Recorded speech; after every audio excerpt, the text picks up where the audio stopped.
తెలంగాణ ఏర్పడ్డ తర్వాత పుష్కరం గడిచిపోయింది. సరిగ్గా 12 సంవత్సరాలు నిన్నటితో నిండి 13వ సంవత్సరంలో అడుగుపెట్టిన ఈ సందర్భం. అయితే తెలంగాణ ఏర్పాటుకు సంబంధించి, తెలంగాణ రాష్ట్రానికి సంబంధించి కొన్ని ప్రత్యేకతలు ఉన్నాయి. మీ అందరికీ కూడా తెలుసు. ఎందుకంటే తెలంగాణ రాష్ట్రం అనేది ఏ ఒక్కరి వల్ల లేదా ఏ ఒక్క పార్టీ వల్ల, ఏ ఒక్క సంస్థ వల్ల వచ్చింది అని మేము అనుకోవడం లేదు. అట్లాగే ప్రజలు కూడా అట్లా అనుకోవడం లేదు. దేశంలో ఎవరు కూడా అట్లా అనుకోవడం లేదు.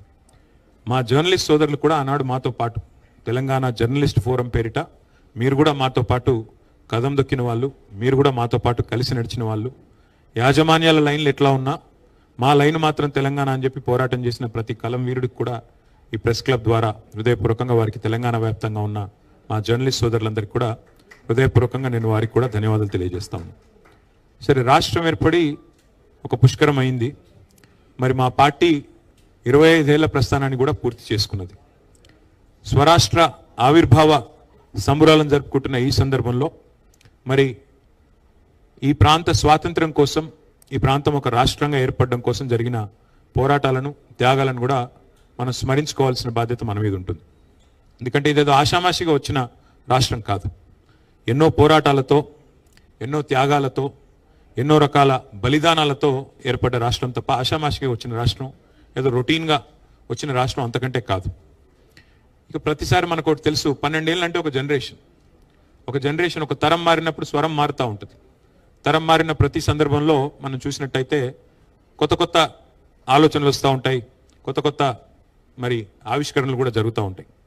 కానీ ఉడుకు నెత్తురుతో ఉరకలెత్తే యువతరం ఎవరైతే ఉన్నారో వారు ఒకటి గుర్తుపెట్టుకోవాలి.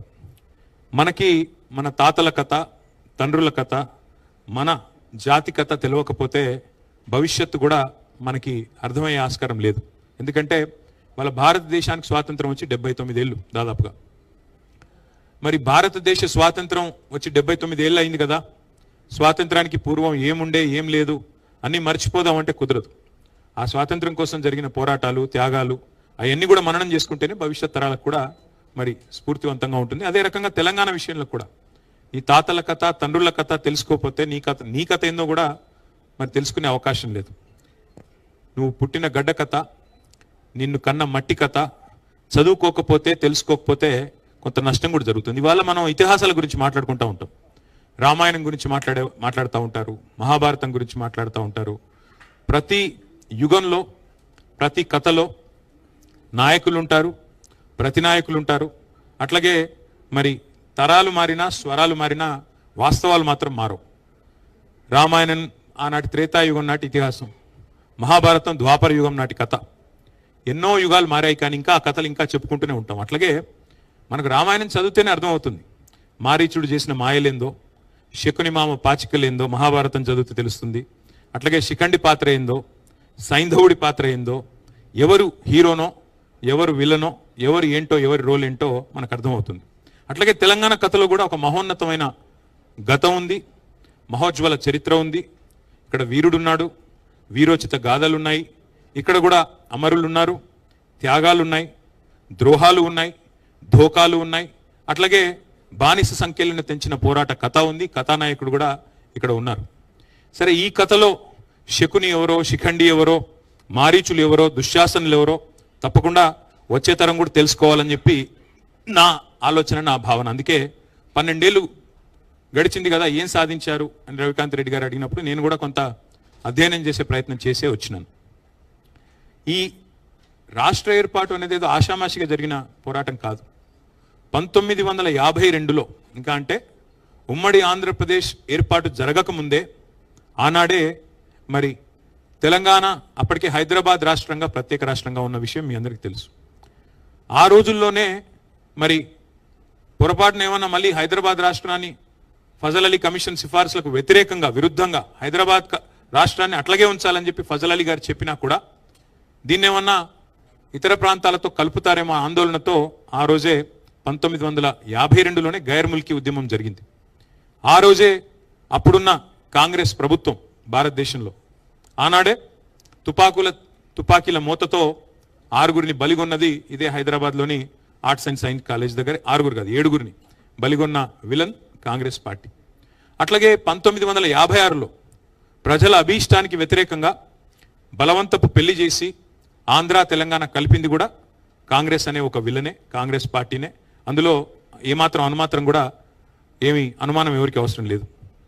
ఉన్న తెలంగాణను ఊడగొట్టింది కాంగ్రెస్ పార్టీనే, చాలామంది బలి చేసింది కూడా కాంగ్రెస్ పార్టీనే. అట్లాగే 52 తర్వాత మరి చాలా అప్పుడు జెంటిల్మెన్స్ అగ్రిమెంట్ అని, ఇంకా పెద్ద మనుషుల ఒప్పందాల పేరిట, ఇంకా ఇతరత్ర కొన్ని మరి ఉపశమనాల పేరిట కొంతకాలం వ్యవహారం నడిచింది. కానీ సరిగ్గా 12 ఏళ్లలోనే 1956లో ఉమ్మడి ఆంధ్రప్రదేశ్ ఏర్పడితే 1968 నాటికే తొలి దఫా తెలంగాణ ఉద్యమం ట్రిగర్ అయింది, ప్రారంభమైంది. మరి ఆనాడు విద్యార్థులు, ఉద్యోగులు వాళ్ళే సారథులై వాళ్ళే నడిపించారు తప్ప రాజకీయ నాయకత్వం అందులో మొదలు లేదు. 68 నుంచి 71 వరకు ఉద్యమం జరిగితే 370 మంది పిల్లల్ని బలిగొన్నది కాంగ్రెస్ పార్టీ. ఆ రోజున్న కాంగ్రెస్ పార్టీ కర్కశంగా 370 మంది పిల్లల మీద తుపాకుల తూటాలు జరిపి చివరికి 370 మంది చనిపోవడానికి కారణం అంటే దానికి కూడా ముమ్మాటికి కారణం కాంగ్రెస్ పార్టీనే. అట్లాగే 71లో జరిగిన ఎన్నికల్లో, పార్లమెంట్ ఎన్నికల్లో 14 పార్లమెంట్ స్థానాలకు కాను 11 పార్లమెంట్ స్థానాలు, ఆ రోజుల్లో 11 స్థానాలు తెలంగాణ ప్రజాసమితి బ్యానర్ మీద 11 స్థానాలు ఇచ్చి ఆ పార్టీ, కొత్త పార్టీకి మాకు తెలంగాణ కావాలి అని ఆకాంక్షను 52లో ఎట్లా అయితే చెప్పారో, 68లో ఎట్లా అయితే చెప్పారో, 71లో కూడా ప్రజలు నిర్ద్వందంగా చెప్పారు. దేశ ప్రభుత్వానికి, కేంద్రంలో ఉన్న ప్రభుత్వానికి చెప్పారు, అయ్యా మా తెలంగాణ మాకు ఇవ్వండి అని చెప్తే కూడా దాని కర్కశంగా ఉద్యమాన్ని అణిచివేసింది కూడా ఆనాడు అప్పుడున్న కాంగ్రెస్ అధినాయకత్వం, కాంగ్రెస్ పార్టీనే. అట్లాగే మళ్ళీ 2001లో గులాబీ జెండా ఎగిరిన తర్వాత, కేసీఆర్ గారు మరి పార్టీ పెట్టిన తర్వాత, టీఆర్ఎస్ అనే పార్టీ పెట్టిన తర్వాత 2004లో మా దగ్గరకు వచ్చి పొత్తు పెట్టుకొని తెలంగాణ మనోభావాలను మేము గౌరవిస్తామని చెప్పి, రాష్ట్రం ఇస్తామని చెప్పి మరి ఎన్నికల ఎజెండాలో పెట్టి, అట్లాగే తర్వాత కామన్ మినిమం ప్రోగ్రాంలో పెట్టి భారత రాష్ట్రపతితో చెప్పించి 10 ఏళ్ల పాటు మమ్మల్ని కాల్చుక తిన్నది తెలంగాణను. అల్టిమేట్గా 100,000 మంది పిల్లలు ప్రాణాలు కోల్పోవడానికి కారణం ఎవరు ఉన్నారంటే ఖచ్చితంగా తెలంగాణ కథలో నంబర్ 1 విలన్ కాంగ్రెస్ పార్టీ. అందులో ఎవరికి ఎలాంటి అనుమానం కూడా అవసరమే లేదు. కానీ వాస్తవం ఏమి? సరే, కాంగ్రెస్ 2004లో మాటిచ్చి 14 దాకా నెరవేర్చకపోయినా పోరాటాలు ఆగలేదు. పెద్దలు కేసీఆర్ గారి నాయకత్వంలో 10 ఏళ్ల పాటు మరి 4 నుంచి 14 దాకా కొట్లాడినాం. అంతకంటే ముందు 4 ఏళ్ల పాటు కూడా పోరాటం చేసినాం. కాబట్టే ఫైనల్గా జూన్ 2, 2014 నాడు తెలంగాణ రాష్ట్రం ఏర్పాటు జరిగింది. సరే, జూన్ 2 ఎట్లా వచ్చింది అంటే దాని వెనకాల నవంబర్ 29 ఉన్నది. నవంబర్ 29 రోజు కేసీఆర్ గారు కేసీఆర్ సచ్చుడో తెలంగాణ వచ్చుడో అని మొండిగా కూర్చోపోతే, కేసీఆర్ శవయాత్రనో తెలంగాణ జైత్రయాత్రనో అని కూర్చోపోతే ఇవాళ తెలంగాణ రాష్ట్రము లేదు. ఇక్కడ మనకు కూర్చొని మాట్లాడుకోవడానికి పుష్కర కాలం తర్వాత సందర్భం కూడా వచ్చే ప్రసక్తే లేదు. ఒక మొండితనం, ఒక సంకల్పం, ఉక్కు సంకల్పం ఉన్న నాయకుడు కేసీఆర్ గారు. ఇక్కడ అందరూ మీరు జర్నలిస్టులు, విఘ్నులు, పెద్దలు, రాజకీయాలను ఎప్పటి నుంచో చూస్తున్న వాళ్ళు, అవపోసన పట్టిన వాళ్ళు కూడా ఉన్నారు. నేను మిమ్మల్ని సూటిగా ఒకటే అడుగుతా ఉన్నా, భారతదేశ సమకాలీన రాజకీయాల్లో మీరు ఒక్క రాజకీయ నాయకుని చూపెట్టండి నాకు. 2001లో పార్టీ పెట్టినప్పుడు సమాజంలో, ప్రజల్లో ఉన్న ఒక అపనమ్మకాన్ని, అవిశ్వాసాన్ని, విశ్వాస లేమిని తొలగించడానికి నేను గనక ఎత్తిన జెండా దించితే నన్ను రాళ్లతో కొట్టి చంపే అధికారం మీకు ఇస్తున్నా అన్న ఒక్క రాజకీయ నాయకుని భారతదేశంలో మీరు నాకు దయచేసి చూపెట్టండి. అలాంటి సాహసం సామాన్యమైన సాహసం కాదు. ఆ మాట అనడానికి కూడా గుండె ధైర్యం కావాలి. అట్లాగే నేను హైదరాబాద్ నుండి బయలుదేరిపోతున్నా, ఆంధ్రప్రదేశ్ నుంచి బయలుదేరిపోతున్నా, మళ్ళీ తిరిగి తెలంగాణలోనే కాలు పెడతా అని చెప్పాలంటే కూడా గుండె ధైర్యం కావాలి, ఖలేజా కావాలి. అట్లాగే కేసీఆర్ సచ్చుడో తెలంగాణ వచ్చుడో, కేసీఆర్ శవయాత్రన తెలంగాణ జైత్రయాత్రన అని చెప్పాలంటే గుండె ధైర్యం కావాలి. అందుకే కేసీఆర్ గారు ఆ రోజు, ఇవాళ రియర్ వ్యూ మిర్రర్లో అన్ని క్లియర్గానే కనబడతాయి. ఇవాళ రాష్ట్రం ఏర్పడ్డ తర్వాత 12 ఏళ్ల తర్వాత ఎవరు పడితే వాళ్ళు ఏది పడితే అది మాట్లాడచ్చు. కానీ ఆ రోజు, ఆ నిమిషానికి, ఆ క్షణంలో ఉండే ఉద్విగ్నభరితమైన పరిస్థితుల్లో మరి కేసీఆర్ గారి సాహసం, ఆయనకి మొత్తం తెలంగాణ సమాజం అండగా నిలబడ్డ పద్ధతి, కేసీఆర్ గారితో పాటు మరి ఆనాడు తెలంగాణ సమాజం మొత్తం కులాలకు, మతాలకు అతీతంగా నిలబడ్డ పద్ధతి ఏదైతే ఉందో అల్టిమేట్గా మనం చూసినట్టయితే దానివల్లనే ఇవాళ తెలంగాణ రాష్ట్రం సాకారం అయ్యింది అనేది నిర్వివాదం. సరే, కాంగ్రెస్ పార్టీ మేము ఇచ్చాము అని చెప్పుకోవచ్చు. ఇవ్వక తప్పని అనివార్యత సృష్టించింది తెలంగాణ ప్రజాశక్తి. తెలంగాణలోని ప్రజా కదలికలు, ప్రజా బాహుల్యం. ఇస్తావా చస్తావా అని చెప్పి కాంగ్రెస్ మెడ మీద కత్తి పెట్టకపోతే తెలంగాణ వచ్చే సమస్య లేదు. ఇది వాస్తవం, మీకు తెలుసు, నాకు తెలుసు. కాబట్టి ఎవరు ఏమి చెప్పినా ప్రజలు మరి అల్టిమేట్గా ఒక నిర్ణయం తీసుకున్నారు. ఏ నాయకుడి నాయకత్వంలో అయితే తెలంగాణ సాధించుకున్నామో ఆ నాయకుడి చేతుల్లోనే తెలంగాణ ఉంటే భద్రంగా ఉంటుందని చెప్పి 2014 మరి జూన్ 2 ఆ రోజు మీకు తెలుసు బ్రహ్మాండంగా కేసీఆర్ గారి నాయకత్వంలో కొత్త రాష్ట్రం ఏర్పడింది. కొత్త ప్రభుత్వం కూడా కొలువు తీరింది. మరి కొలువు తీరిన ఈ ప్రభుత్వం ఆ రోజు మేము ఒక నిర్ణయం తీసుకున్నాం. సరే, పోరాటంలో, ఉద్యమంలో 14 ఏళ్ల పాటు జరిగిన మలిదశ పోరాటంలో ఎన్నో త్యాగాలు ఉన్నాయి, ఎన్నో ఉద్విగ్నభరితమైన అనుభవాలు ఉన్నాయి. కానీ ఉద్యమ లక్ష్యం నెరవేరింది, ఉద్యమం లక్ష్యాన్ని చేరింది. తెలంగాణ రాష్ట్రం కావాలనుకున్నాం, రాష్ట్రం వచ్చింది. వచ్చిన ఈ రాష్ట్రంలో ఇంకా పంచాయతీలొద్దు, ప్రాంతాలుగా విడిపోయిన ప్రజలుగా కలిసి ఉండాలి. ఎందుకంటే ఎన్నో లక్షల మంది సోదరులు ఇతర రాష్ట్రాల వాళ్ళు తెలంగాణలో నివాసం ఉంటున్నారు. అది కోస్తా ఆంధ్రప్రదేశ్ కావచ్చు, రాయలసీమ కావచ్చు, కర్ణాటక కావచ్చు, తమిళనాడు కావచ్చు, కేరళ కావచ్చు, ఇంకోటి కావచ్చు, ఏ రాష్ట్రమైనా కావచ్చు. దేశంలోని అంతర్భాగం తెలంగాణ కాబట్టి ఎవరైనా సరే ఇక్కడికి వచ్చి స్థిరపడ్డ వాళ్ళు, ఇది మా భూమి అనుకున్న వాళ్ళు, భూమిపుత్రులుగా ఈ భూమిని ముద్దాడిన వాళ్ళు, ఈ భూమిని అభిమానించిన వాళ్ళు అందరూ మా వాళ్ళే అనే భావనతో 10 ఏళ్ల పాటు ఎంత ఉద్విగ్నభరితమైన ఉద్యమం, ఎంత ఉద్వేగభరితమైన ఉద్యమం జరిగినా ఒక్కటంటే ఒక్క చిన్న సంఘటన జరగకుండా శాంతి భద్రతల్ని అద్భుతంగా నిర్వహించి బలంగా ఈ రాష్ట్రాన్ని నిలబెట్టిన నాయకుడు కేసీఆర్ గారు. మీరు నన్ను అడిగితే ఏం సాధించారు 12 ఏళ్లలో అని మీరు అడిగితే, తెలంగాణ ఏం సాధించింది అని అడిగితే, విజయాలు నేను లెక్కబెట్టి చెప్తే రవికాంత్ రెడ్డి గారు చెప్పిన టైం అయిపోతుంది. కానీ అయినా కొంతవరకు చెప్పే ప్రయత్నం నేను చేస్తాను. నీళ్లు, నిధులు, నియామకాలు, ఇది మా ఉద్యమానికి ఆనాడు శీర్షిక, ట్యాగ్ లైన్. మరి ఏం సాధించారు మీరు అని అడిగితే, వలసలు, కరువులతో, నెర్రెలు బారిన నేలలతో, నెత్తురుతో తడిసిన నేలల్లో సాగునీళ్లను పారించింది బీఆర్ఎస్ ప్రభుత్వం. అన్నమో రామచంద్ర అనే రాష్ట్రాన్ని దేశానికి అన్నం పెట్టే స్థాయికి, పంజాబ్ను, హర్యానాను తలదన్ని అన్నం పెట్టే స్థాయికి తీసుకొని పోయింది కేసీఆర్ నాయకత్వం. గోదావరి జలాల్లో, కృష్ణా జలాల్లో మాకు హక్కుగా సంక్రమించిన ప్రతి నీటి బొట్టుని ఒడిసిపట్టి అటు కాళేశ్వరాన్ని కాలంతో పోటీ పడుతూ పూర్తి చేసిన, ఇటు పాలమూరు రంగారెడ్డి ఎత్తిపోతల పథకాన్ని 90% పూర్తి చేసిన, సీతారామ ప్రాజెక్టును 80% పూర్తి చేసిన, ఇది చేసింది తెలంగాణలో సాగునీళ్లు పారాలని, కన్నీళ్లు బారిన తెలంగాణలో సాగునీళ్లు పారాలని. నెర్రలు బాసిన నేల, నెత్తురుగారిన నేలల్లో మళ్ళీ వ్యవసాయం జరగాలి, రైతులు వారి కళ్ళలో ఆనందం చూడాలని కేసీఆర్ గారు పరితపించారు. అట్లాగే ఒక్కసారి గుర్తు తెచ్చుకుంటే 2014 ముందు ఏంటిది పరిస్థితి? వలసలు, కరువులు, కన్నీళ్లు, ఆకలి కేకలు, ఎన్కౌంటర్లు, ఆత్మహత్యలు, నెర్రెలు బారిన నేలలు, పాడుబడ్డ ఇండ్లు, పడావుబడ్డ భూములు, ఇవన్నిటిని కూడా సంపూర్ణంగా ఈ ముఖ చిత్రాన్ని మార్చే ప్రయత్నం చేసింది కేసీఆర్. ఉద్యమ తెలంగాణని ఉజ్వల తెలంగాణగా నిలబెట్టాలనే ఒక బృహత్తరమైన యజ్ఞం చేసింది కేసీఆర్ నాయకత్వం. ఒక్క దశాబ్ద కాలంలోనే ఇవాళ గర్వంగా చెప్తా ఉన్నా, కేసీఆర్ బిడ్డగా, తెలంగాణ బిడ్డగా, తెలంగాణ భూమిపుత్రుడిగా చెప్తా ఉన్నా, గర్వంగా చెప్తా ఉన్నా. ఒక సుసంపన్నమైన తెలంగాణను ఆవిష్కరించి భారతదేశం ముందు పెట్టాం. దశాబ్ద కాలంలోనే ఒక సస్యశ్యామల సిరి సంపదల దృశ్యాలను ఆవిష్కరించే నాయకత్వం మా పార్టీకి ఉన్నది, ఈ రాష్ట్రానికి ఉన్నదని గర్వంగా చెప్పుకునే పరిస్థితి. మాకు అన్నిటికన్నా ఆనందం కలిగించే ఒక సందర్భం ఏమంటే, మీకు నాయకత్వ పటిమ ఉందా తెలంగాణలో, అసలు ఆ నాయకత్వ కెపాసిటీ ఉందా అని చాలామంది అడిగేటోళ్ళు మమ్మల్ని ఉద్యమ సమయంలో. కానీ కేసీఆర్ గారి నాయకత్వం చూసిన తర్వాత మాకు కూడా ఇట్లాంటి ముఖ్యమంత్రి ఉంటే బాగుండు అని ఎవరైతే మీకు నాయకత్వ పటిమ ఉందా అని అడిగిన వాళ్ళ నోటెంబడే మాకు కూడా ఇలాంటి నాయకుడు ఉంటే బాగుండు అనే మాట అనిపించగలిగామంటే that is KCR, that is BRS, that is Telangana. అట్లాగే 1-2 కాదు, ఏమేమిటి నుంచి విముక్తి పొందినాము? నల్లగొండ జిల్లా ఫ్లోరైడ్తో తల్లడిల్లిన జిల్లా, లక్షల మంది బొక్కలు వంకరబోయిన జిల్లా. అంతకుముందు పరిపాలించిన గొప్ప గొప్ప పాలకుల వల్ల, పక్కన కృష్ణానది ఉన్నా కనీసం నీళ్ళు ఇవ్వలేని అసమర్థత వల్ల బొక్కల్లో మూలుగు చచ్చిపోయిన జిల్లా నల్లగొండ జిల్లా.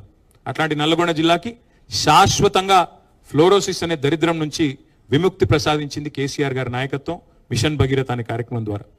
మగ్గాల మీద మరణ మృదంగం మోగేది తెలంగాణలో, సిరిసిల్ల కావచ్చు, జమ్మికుంట కావచ్చు, గద్వాల కావచ్చు, పోచంపల్లి. ఇవాళ దాని నుంచి విముక్తి ఇవ్వగలిగాం కేసీఆర్ గారి నాయకత్వంలో. రైతుల ఆత్మహత్యల్లో మహారాష్ట్ర, తెలంగాణ టాప్లో ఉండేది భారతదేశంలో. అట్లాంటి పరిస్థితి నుంచి చివరికి టైమ్స్ ఆఫ్ ఇండియా అనే పత్రిక రాసింది, lowest suicides in the entire country, farmer suicides Telangana అని చెప్పే పరిస్థితి తీసుకొచ్చింది కేసీఆర్ గారి నాయకత్వం. అట్లాగే ఏం విప్లవాలు సాధించారు, మీరు ఏం సాధించారు విజయాలు అంటే, దేశానికి అన్నం పెట్టే స్థాయికి పోయాం కదా. పంజాబ్ను హర్యానాను తలదన్ని దేశానికి అన్నపూర్ణగా మారింది కదా. ఒక కరువు ప్రాంతం, నీళ్లు లేక తల్లడిల్లిన ప్రాంతం, అంతకంటే గొప్ప విజయం ఏముంటుంది?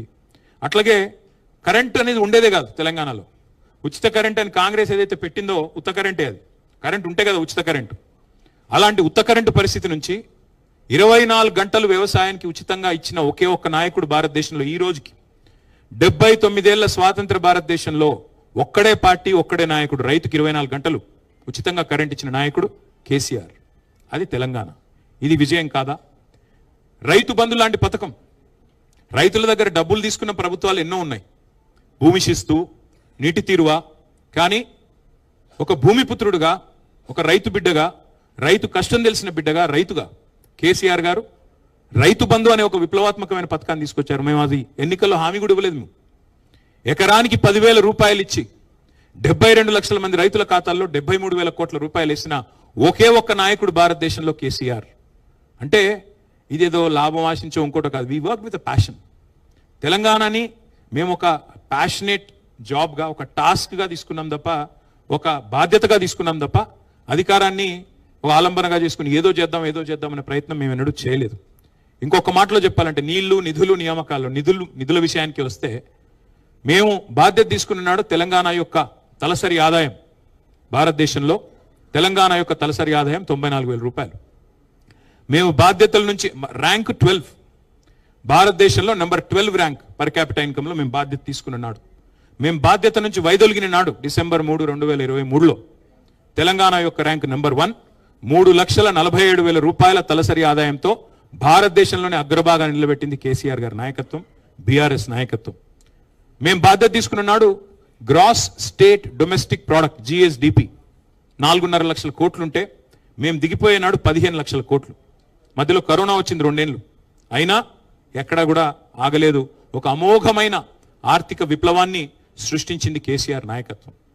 200 ఉన్న గురుకుల పాఠశాలల్ని 1022 గురుకులాలకు తీసుకెళ్లింది కేసీఆర్ గారి నాయకత్వం. 6.5 లక్షల మంది పిల్లలకి విద్యా బుద్ధులు, ఎస్సీ, ఎస్టీ, బీసీ, మైనారిటీ పిల్లలు, చదువుకి దూరంగా ఉన్న వర్గాల పిల్లలకి మరి ఒక్కొక్క విద్యార్థి మీద 1,20,000 రూపాయలు ఖర్చు పెట్టి ఐఐటీల్లో, ఐఐఎంలో, ఎన్ఐటీల్లో, టాప్ ఇంజనీరింగ్ కాలేజీలలో, టాప్ మెడికల్ కాలేజీలలో సీట్లు వచ్చే విధంగా చేసింది కేసీఆర్ గారి నాయకత్వం, బీఆర్ఎస్ నాయకత్వం. అట్లాగే భారతదేశంలోనే ఒకే ఒక్క రాష్ట్రం, ప్రతి జిల్లాలో 33 జిల్లాలు ఉంటే 33 జిల్లాల్లో ఒక్కొక్క జిల్లాలో ప్రభుత్వ మెడికల్ కాలేజు, అదే జిల్లాలో ప్రభుత్వ నర్సింగ్ కాలేజ్ ఉన్న ఒకే ఒక్క రాష్ట్రం తెలంగాణ. తెలంగాణ ఏర్పడక ముందు మొత్తం తెలంగాణ ప్రాంతంలో ఉన్నది 5 మెడికల్ కాలేజీలు. అందులో స్వాతంత్రం రాకపూర్వమే ఉన్నది ఉస్మానియా, గాంధీ. తర్వాత వచ్చింది కేవలం కాకతీయ, రిమ్స్, నిజామాబాద్లో వచ్చిన ఇంకో యూనివర్సిటీ, తెలంగాణ యూనివర్సిటీ. కానీ కేసీఆర్ గారి నాయకత్వంలో ఇవాళ ఒక తెల్లకోటు విప్లవాన్ని సృష్టించింది తెలంగాణ ప్రభుత్వం. ప్రతి జిల్లాలో ఒక మెడికల్ కాలేజ్, ఈ దేశంలో ఎక్కడా లేదు. కేసీఆర్ కిట్తో మాతా శిశు మరణాలు తగ్గించాం. ఇన్లాండ్ ఫిషరీస్లో, జనరల్గా చేపల పెంపకం, రొయ్యల పెంపకం అంటే అంతా కోస్తాంధ్ర అనుకుంటారు, కానీ ఇన్లాండ్ ఫిషరీస్లో number 1 state in the country Telangana under KCR.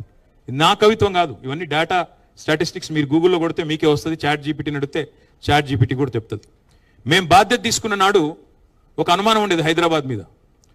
ఇక్కడికి కొత్త పరిశ్రమలు రావడమేమో కానీ ఉన్న పరిశ్రమలు పోతాయంట కదా, పెట్టుబడులు తరలిపోతాయంట కదా అని ఒక అనుమానం నీడలు. 3 లక్షలు ఉండేది ఐటీ కొలువులు, 10 లక్షలకు తీసుకొని పోయాం. టు బి ప్రిసైజ్ 9.5 lakhs తీసుకొని పోయింది కేసీఆర్ గారి నాయకత్వం. భారతదేశంలోనే అమోఘమైన ఐటీ విప్లవాన్ని, fastest growing state in the entire country, బెంగళూరును తలదన్నాం 3 సార్లు. ఇది భారతదేశంలో ఎవరు చేయని ఫీట్ అది. అట్లాగే 1-2 కాదు, విశ్వవిఖ్యాత కంపెనీలకు తెలంగాణని చిరునామాగా మార్చాం. అమెజాన్ కావచ్చు, గూగుల్ కావచ్చు, మెటా కావచ్చు, యాపిల్ కావచ్చు, ఊబర్, సేల్స్ ఫోర్స్, ఇంకా చెబుతూ చాలా ఉన్నాయి. వాటన్నిటినీ హైదరాబాద్కి రప్పించాము. అల్టిమేట్గా హైదరాబాద్ని ప్రపంచ పటంలో అద్భుతంగా మార్కెటింగ్ చేసి తెలంగాణ అంటే తెలియని వాళ్ళకి తెలంగాణను పరిచయం చేశాం. సాగునీటి రంగం ఇప్పుడే నేను చెప్పాను, ఇంకొక మాటలో చెప్తాను. తెలంగాణ రాకపూర్వం ఇక్కడ సాగునీటి విస్తీర్ణం 1,31,00,000 ఎకరాలు. 2014లో సాగు విస్తీర్ణం, సాగునీటి కాదు, సాగు విస్తీర్ణం పంటలు పండింది 1,31,00,000 ఎకరాల్లో. కానీ 2023 నాటికి మేము దిగిపోయే నాటికి 2,29,00,000కు సాగు విస్తీర్ణం చేరింది. అంటే దాని వెనకాల ఉన్నది మరి మిషన్ కాకతీయ, కాళేశ్వరం లాంటి ప్రాజెక్టు, అదేవిధంగా పెండింగ్ ప్రాజెక్టులను రన్నింగ్ ప్రాజెక్టులుగా మార్చడం, వీటన్నిటి వల్ల ఈ సాగునీటి విప్లవం కూడా వచ్చింది. ఇక గ్రామాలు ఆదర్శ గ్రామాలుగా వెలిసిలాయి. ఒక గంగదేవిపల్లి ఉండేది తెలంగాణ ఏర్పడక ముందు, ఒకటే ఒక గంగదేవిపల్లి ఆదర్శ గ్రామం అంటే. కానీ తెలంగాణ ఏర్పడిన తర్వాత top 20 villages in the country ఎక్కడ, బెస్ట్ విలేజెస్ ఎక్కడ అని కేంద్ర ప్రభుత్వం అవార్డులు ఇస్తే, కేంద్ర rural development ministry 19 were from Telangana. జాతీయ పంచాయతీరాజ్ దినోత్సవం రోజు 30% అవార్డులు, 3% జనాభా ఉండే రాష్ట్రం 30% అవార్డులు కొట్టింది. That is Telangana. పల్లె ప్రగతి అనే కార్యక్రమం ద్వారా ట్రాక్టర్లు, ట్రాలీలు, వైకుంఠధామాలు, పల్లె ప్రకృతి వనాలు, నర్సరీలు, అవార్డుల పంట పండించి పల్లె ప్రగతి ద్వారా ఒక విప్లవాన్ని, గ్రామ స్వరాజ్య విప్లవాన్ని సాధించింది కేసీఆర్ నాయకత్వం. భూమిపుత్రులుగా తెలంగాణ సాధించుకున్న తర్వాత ఇక్కడి పేదల మీద అభిమానంతో, ఇక్కడి పేద ప్రజల మీద మమకారంతో ఎన్నో మానవీయమైన పథకాలు తెచ్చుకున్నాం. 200 రూపాయల పెన్షన్ ఉండే తెలంగాణ వచ్చినప్పుడు దాన్ని 2,000 చేసుకున్నాం. 2,000 రూపాయలు చేసుకున్నాం. 46 లక్షల మందికి ఆసరగా నిలబడ్డాం. అట్లాగే ఒకటి కాదు, రెండు కాదు, what Telangana does today India does tomorrow అనే విధంగా, ఇండియా ఫాలోస్ టుమారో అనే విధంగా తెలంగాణ ఆచరిస్తుంది, దేశం అనుసరిస్తుంది అనే పద్ధతుల్లో దేశానికే పరిపాలనలో కొన్ని కొత్త పాఠాలు కూడా నేర్పింది తెలంగాణ. ఇది వాస్తవం. రైతు బంధు అని మనం పెడితే 2015లో మోడీ గారు 2018లోనో 17లోనో పిఎం కిసాన్ సమ్మాన్ అని చెప్పి రైతు బంధును కాపీ కొట్టి వాళ్ళు పెట్టుకున్నారు. ఒక 12 రాష్ట్రాల్లో పెట్టుకున్నారు. కాలియా పేరిట ఒక రాష్ట్రంలో, కృషి బంధు పేరిట ఒక రాష్ట్రంలో రైతు బంధు పథకం దేశానికే ఆదర్శంగా మారింది. మిషన్ భగీరథ పేరిట ఇంటింటికి నీళ్లు మనమిస్తే దేశానికి ఆదర్శంగా మారి హర్ ఘర్ జల్ అనే పథకం వచ్చింది. మిషన్ కాకతీయ అని మనం ప్రారంభిస్తే అమృత్ సరోవర్ అని చెప్పి కేంద్ర ప్రభుత్వం కాపీ కొట్టి వాళ్ళు కూడా పెట్టుకున్నారు. Imitation is the best form of flattery అంటారు. కాబట్టి definitely what Telangana has done is contributed to the nation. We are less than 3% of India, కానీ we contribute to 5% of India's GDP. We contribute to nation building. జాతి నిర్మాణంలో ఒక కీలకమైన పాత్ర పోషించింది తెలంగాణ. నేను ఇప్పుడు చెప్పింది ఏదైనా తప్పు అని రుజువు ఎవరైనా చేయగలుగుతారా నేను సవాల్ చేస్తా ఉన్నా ప్రెస్ క్లబ్ వేదిక. అది కాంగ్రెస్ మిత్రులు కావచ్చు, బీజేపీ మిత్రులు కావచ్చు. ఇవాళ మీరు దేశంలో చాలా రాష్ట్రాల్లో అధికారంలో ఉన్నారు. తెలంగాణ సాధించిన ప్రగతి కంటే కేసీఆర్ గారి నాయకత్వంలో భారతదేశంలో ఏ రాష్ట్రమైనా గనక మాకంటే ఎక్కువ సాధించింది అని మీరు రుజువు చేస్తే నేను శాశ్వతంగా రాజకీయాల నుంచి తప్పుకుంటాను. That is my open challenge to both Congress and BJP. మీరు ఇవాళ పరిపాలిస్తున్న 25-26 రాష్ట్రాల్లో ఎక్కడైనా ఒక రాష్ట్రంలో ఇంతకంటే ఎక్కువ చేశామని మీరు చూపెడితే నేను శాశ్వతంగా రాజకీయాల నుంచి తప్పుకుంటాను. గణాంకాలతో సహా నేను చెప్తా ఉన్నా. నేనేమి కాకి లెక్కలు చెప్పట్లేదు, కాగు లెక్కలు చెప్తా ఉన్నా.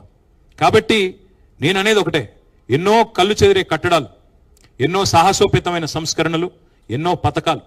ఒక మాటలో చెప్పాలి, తెలంగాణ ఏం చేసింది 10 ఏళ్ళు కేసీఆర్ గారి నాయకత్వంలో అంటే ఒక సమగ్ర, సమీకృత, సమతుల్య, బ్యాలెన్స్డ్, ఇంటిగ్రేటెడ్ అండ్ హోలిస్టిక్ అప్రోచ్తో అన్ని వర్గాలను కలిపి నడిపింది తెలంగాణ.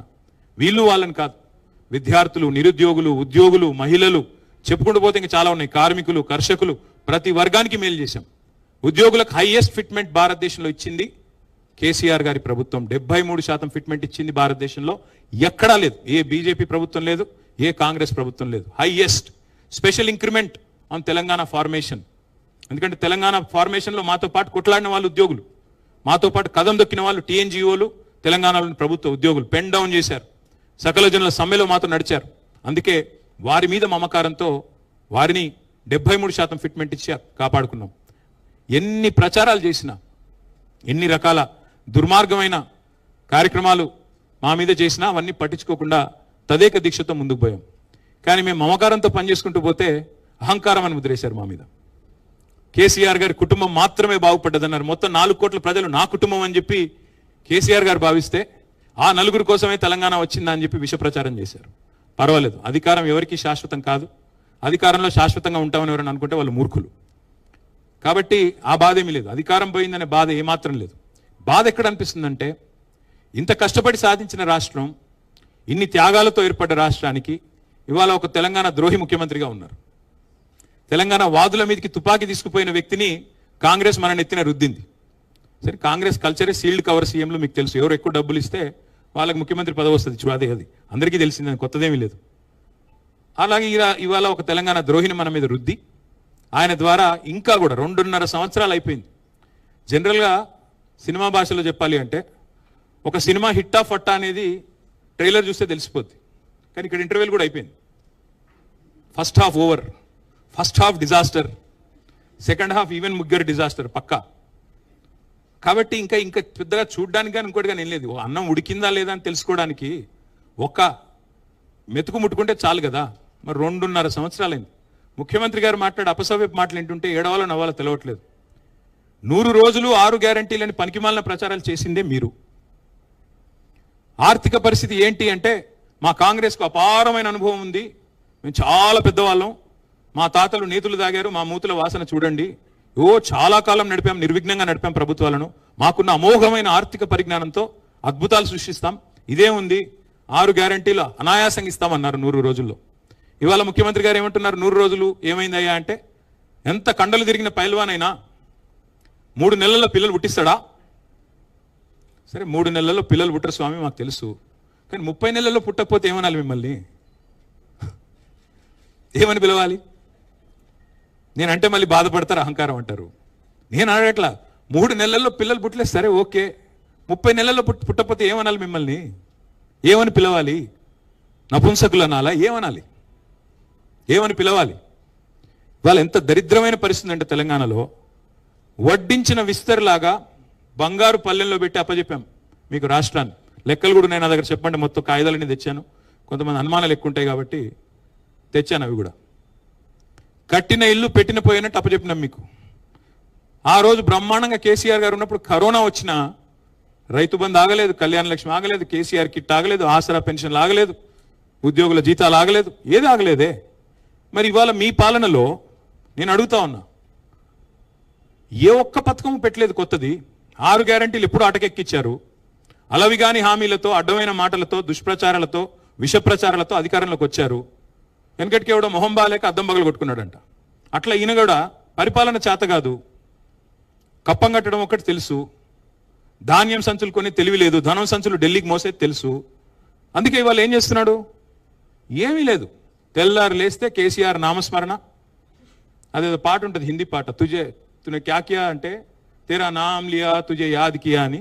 2.5 ఏళ్ల నుంచి ఎక్కడ బాలల దినోత్సవానికి పోయినా అక్కడ కేసీఆర్ నామస్మరణే, స్వాతంత్ర దినోత్సవానికి పోతే కేసీఆర్ నామస్మరణే. తప్ప నువ్వు చేసింది ఏముంది 2.5 ఏళ్ళు? మొత్తం తిరోగమనమే తప్ప పురోగమనం ఎక్కడిది? ఒక్కసారి చూడండి. నేనేదో ఊరికి చెప్పట్లేదు, కాకి లెక్కలు చెప్పట్లేదు.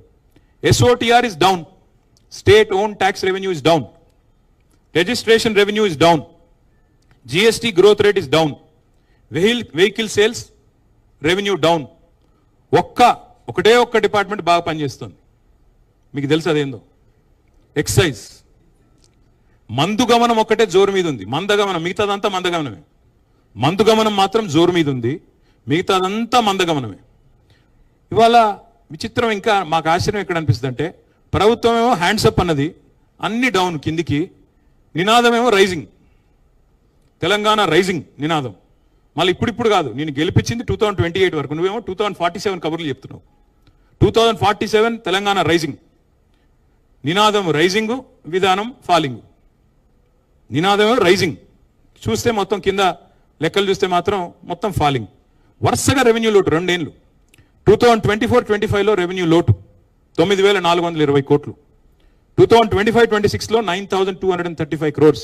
నిన్న బట్టి విక్రమార్క గారు చెప్పినట్టు విన్నాను నేను, పైసలు లేవు, ఏమి చేయలేము, దివాలా తీసినాము అని చెప్తా ఉన్నారు. ఇంకా ఒక డైలాగ్ కొడతా ఉంటారు ముఖ్యమంత్రి గారు ఎప్పుడు, తొక్కుకుంటూ వచ్చినా. తొక్కినావు, తెలంగాణని పాతాలని తొక్కేసినావు ఆల్రెడీ. నువ్వు ఆర్థిక వ్యవస్థను తొక్కేసినావు, నువ్వు వచ్చిన తర్వాత చిదిమేశావు. కరోనా కాలంలో కంటే కూడా ఇప్పుడు కాంగ్రెస్ కాలంలోనే ఇంకా డేంజరస్ ట్రెండ్స్ ఉన్నాయి ఇప్పుడు ఆర్థిక పరంగా చూసినట్టయితే. కరోనా కంటే కూడా కాంగ్రెస్ డేంజర్ అనేది వాళ్ళ ప్రజలకు అర్థమైంది.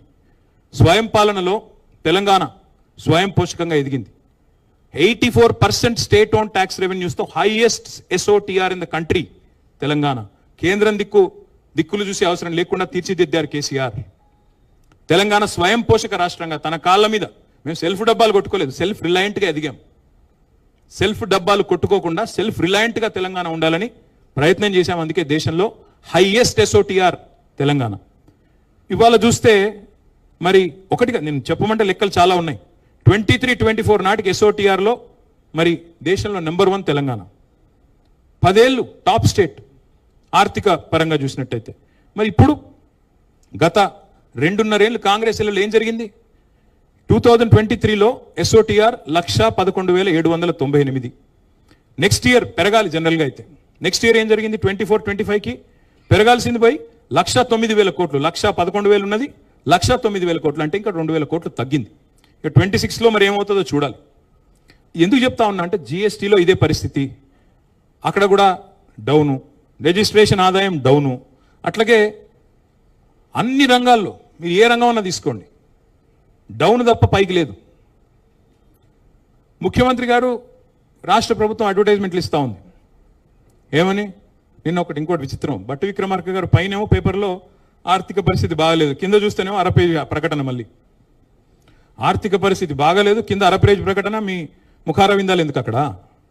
మరి కొద్దిగా దుబారా చేయకుండా కాపాడొచ్చు కదా, అది మాత్రం లేదు. అట్లా ఇంకా విచిత్రం. మమ్మల్ని మాట్లాడితే ముఖ్యమంత్రి గారు అనే మాట కేసీఆర్ గారు అప్పులపాలు చేసిపోయారు. పార్లమెంట్ సాక్షిగా కేంద్ర ప్రభుత్వం RBI చెప్పింది కదా, ఇంకా సిగ్గు లేకుండా ఎన్ని రోజులు అబద్ధాలు చెప్తారు? ఒక మంత్రి గారేమో 6 లక్షల కోట్ల అప్పు అంటాడు, ఇంకొక ఆయన 8 లక్షల కోట్ల అప్పు అంటాడు, ఇంకొక ఆయన 10 లక్షల కోట్ల అప్పు అంటాడు. వాళ్ళ నోరికి ఎంత వస్తే అంత మొక్కాల. మంత్రులు, క్యాబినెట్లో ఉండే మంత్రులకే సయోధ్య లేదు, శృతి లేదు. ఒక ఆయనేమో 60,000 ఉద్యోగాలు ఇచ్చామంటారు ముఖ్యమంత్రి గారు, 70,000 ఉద్యోగాలు ఇచ్చామని పొన్నం ప్రభాకర్ గారు అంటారు, 80,000 ఉద్యోగాలు ఇచ్చామని శ్రీధర్ బాబు గారు చెప్తారు. లేదు 1,00,000 ఉద్యోగాలు ఇచ్చామని చెప్పి మహేష్ కుమార్ గౌడ్ గారు చెప్తున్నారు. వాళ్ళ ప్రభుత్వానికి పార్టీకి శృతి లేదు, లయ లేదు. క్యాబినెట్లో ఉండే సహచరుల మధ్యన కూడా ఇవాళ కనీసం సయోధ్య లేదు. ఇది వాస్తవం. అది అప్పుల విషయంలో అంతే అబద్ధాలు, ఉద్యోగాల విషయంలో అంతే అబద్ధాలు. కానీ ఒకటి మాత్రం దివ్యంగా చేస్తున్నారు. మేము మొత్తం 10 ఏళ్లలో 9.5 ఏళ్లలో చేసిన అప్పు 2.8 lakh crores, 2,80,000 కోట్లు. ఇది నా లెక్క కాదు, RBI లెక్క, కేంద్ర ప్రభుత్వం పార్లమెంట్లో చెప్పిన లెక్క. తెలంగాణ రాష్ట్రం ఏర్పడ్డ నాడు 72,000 కోట్ల అప్పుతో మన ప్రయాణం ప్రారంభమైంది. వారసత్వంగా మాకు సంక్రమించింది 72,000 కోట్ల అప్పు.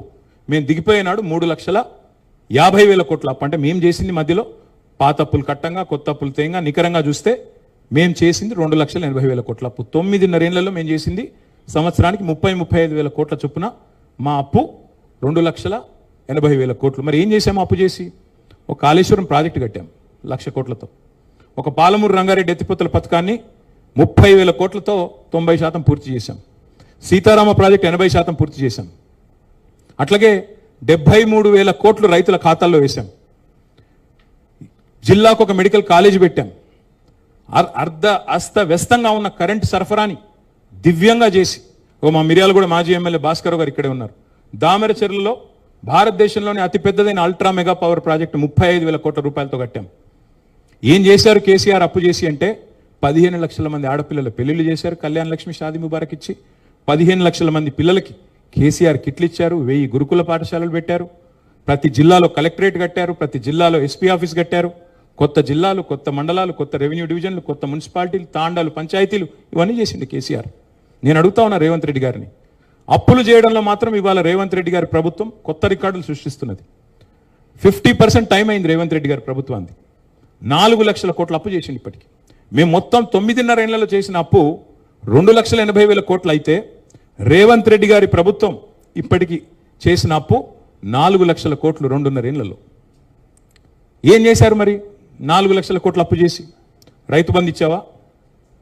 యూరియా ఇచ్చావా? 4,000 పెన్షన్ అన్నావు 100 రోజుల్లో ఇచ్చినావా? మహిళలకు 2,500 ఇస్తాను ఇచ్చావా? దివ్యాంగులకు 6,000 అన్నావు ఇచ్చావా? నిరుద్యోగులకు 4,000 భృతి అన్నావు ఇచ్చినావా? 2 లక్షల ఉద్యోగాలు మొదటి సంవత్సరంలో ఇస్తా అన్నావు ఇచ్చావా? ఏదీ లేదు. ఇంకోటి ఇంకా విచిత్రమైన విషయం, అప్పులు బ్రహ్మాండంగా చేస్తున్నారు. రెండో వైపు పరిమితికి మీరి అప్పులు చేస్తున్నారు. ఇంకా విచిత్రమైన విషయం, ల్యాండ్ ఆక్షన్లు బ్రహ్మాండంగా జరుగుతున్నాయని ప్రకటనలు.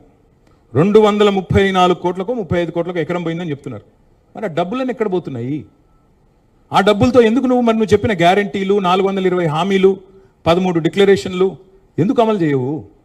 ఎక్కడ పోతున్నాయి డబ్బులన్నీ? 4 లక్షల కోట్ల డబ్బులు. ఉద్యోగులకు పిఆర్సీ ఇవ్వవు, పెన్షనర్లకు రిటైర్మెంట్ బెనిఫిట్లు ఇవ్వవు, పోనీ మా జర్నలిస్టులకు ఇంటి స్థలాలు ఇవ్వవు. అన్నీ నువ్వే కదా ఇచ్చిన హామీలు. ఏది అమలు చేయలేదు ఇప్పటివరకు. ఏ ఒక్కటి మీరు ఇచ్చింది 420 హామీల్లో. ఇవాళ ఈ రోజుకి మీరు చూస్తే, అప్పుల పరంగా చూస్తే, ఈ ఏడాది లక్ష్యం తెలంగాణ ప్రభుత్వంది 55,000 కోట్ల అప్పు. కానీ ఇప్పటికే 78,000 కోట్లు తెచ్చారు. అంటే 23,000 కోట్లు ఎక్స్ట్రా అప్పు తెచ్చారు ఆల్రెడీ. ఇది నా లెక్కలు కాదు. మీరు కావాలంటే దీన్ని you can hold me to scrutiny, you can call any of the financial experts, మీరు పిలవండి, నేను కూడా వస్తాను. ఇవన్నీ కూడా కాగ్ ఆడిటెడ్ లెక్కలు. ఇంకా దరిద్రమైన పరిస్థితి ఏంటంటే, నాకు ఇక్కడ కాగ్ది కూడా సమాచారం ఉంది, మీకు ఇస్తాను కావాలంటే. I leave the entire set with press club, I can cross check మీ. ఎంత పచ్చి అబద్ధాలు ముఖ్యమంత్రి డిప్యూటీ సీఎం చెప్తున్నారంటే, మీరు తెచ్చిన అప్పుకు మిత్తిలు కట్టడానికి సరిపోతుంది అంటాడు. నేను ఎంత కడుతున్నారా అని చెప్పి కాగ్ లెక్కలు తీసిన. నెలకు 2,000 కోట్లకు మించి ఎన్నడూ కట్టలేదు. 2,000, 2,500 కోట్లు యావరేజ్గా. కానీ చెప్పేది ఎట్లా చెప్తున్నారు? నెలకు 6,000 కోట్లు. థ్యాంక్ యూ రమేష్ భాయ్. నెలకు 6,000 కోట్లు అని అబద్ధాలు, పచ్చి అబద్ధాలు. 6,500 కోట్లని కాగి చెప్పేది ఒకటి, ఈ కాకి లెక్కలు ఒకటి, వీళ్ళవి కాంగ్రెస్ లెక్కలు ఒకటి. ఇంకా నేను చెప్పాలంటే చాలా ఉంది, కానీ నేను ఎక్కువ ఇంకా ఈ లెక్కల జోలికి పోను. కానీ ఒకటి మాత్రం పక్కా, ఇవాళ తెలంగాణకు మళ్ళీ ముప్పు పొంచి ఉంది. కాంగ్రెసు ఇవాళ ఎట్లా తయారైందంటే, ఈ రాష్ట్రంలో మోడీ గారు తానా అంటే వీళ్ళు తందానా అంటున్నారు. మా మెడ మీద కత్తి పెట్టి ఆనాడు మీరు మోటార్లకు మీటర్లు పెడతారా, సస్తారా, లేకపోతే 30,000 కోట్ల లోను మేము ఇవ్వము, FRBM లిమిట్స్ పెంచము అంటే కేసీఆర్ గారు అది వదులుకున్నారు. కానీ ఇవాళ రేవంత్ రెడ్డి గారి ప్రభుత్వం RDSS అనే స్కీమ్లో చేరింది. చేరడం వల్ల ఏం చెప్తుంది ఇప్పుడు వాళ్ళు? మేము పెట్టము మోటార్లకు మీటర్లని ముఖ్యమంత్రి గారు పైకి చెప్తున్నారు. కానీ ఏం చెప్తున్నారు? ట్రాన్స్ఫార్మర్లకు పెడతామని చెప్తున్నారు. ఈ రాష్ట్రంలో ఈరోజు 5 లక్షల ట్రాన్స్ఫార్మర్లు ఉన్నాయి, 30 లక్షల మోటార్లు ఉన్నాయి, వ్యవసాయ మోటార్లు నేను చెప్పేది. అంటే ప్రతి ట్రాన్స్ఫార్మర్ కింద 6 మోటార్లు ఉన్నాయి. ఇవాళ 6 మోటార్లకు 1 మీటర్ పెడతా అని చెప్తున్నాడు రేవంత్ రెడ్డి.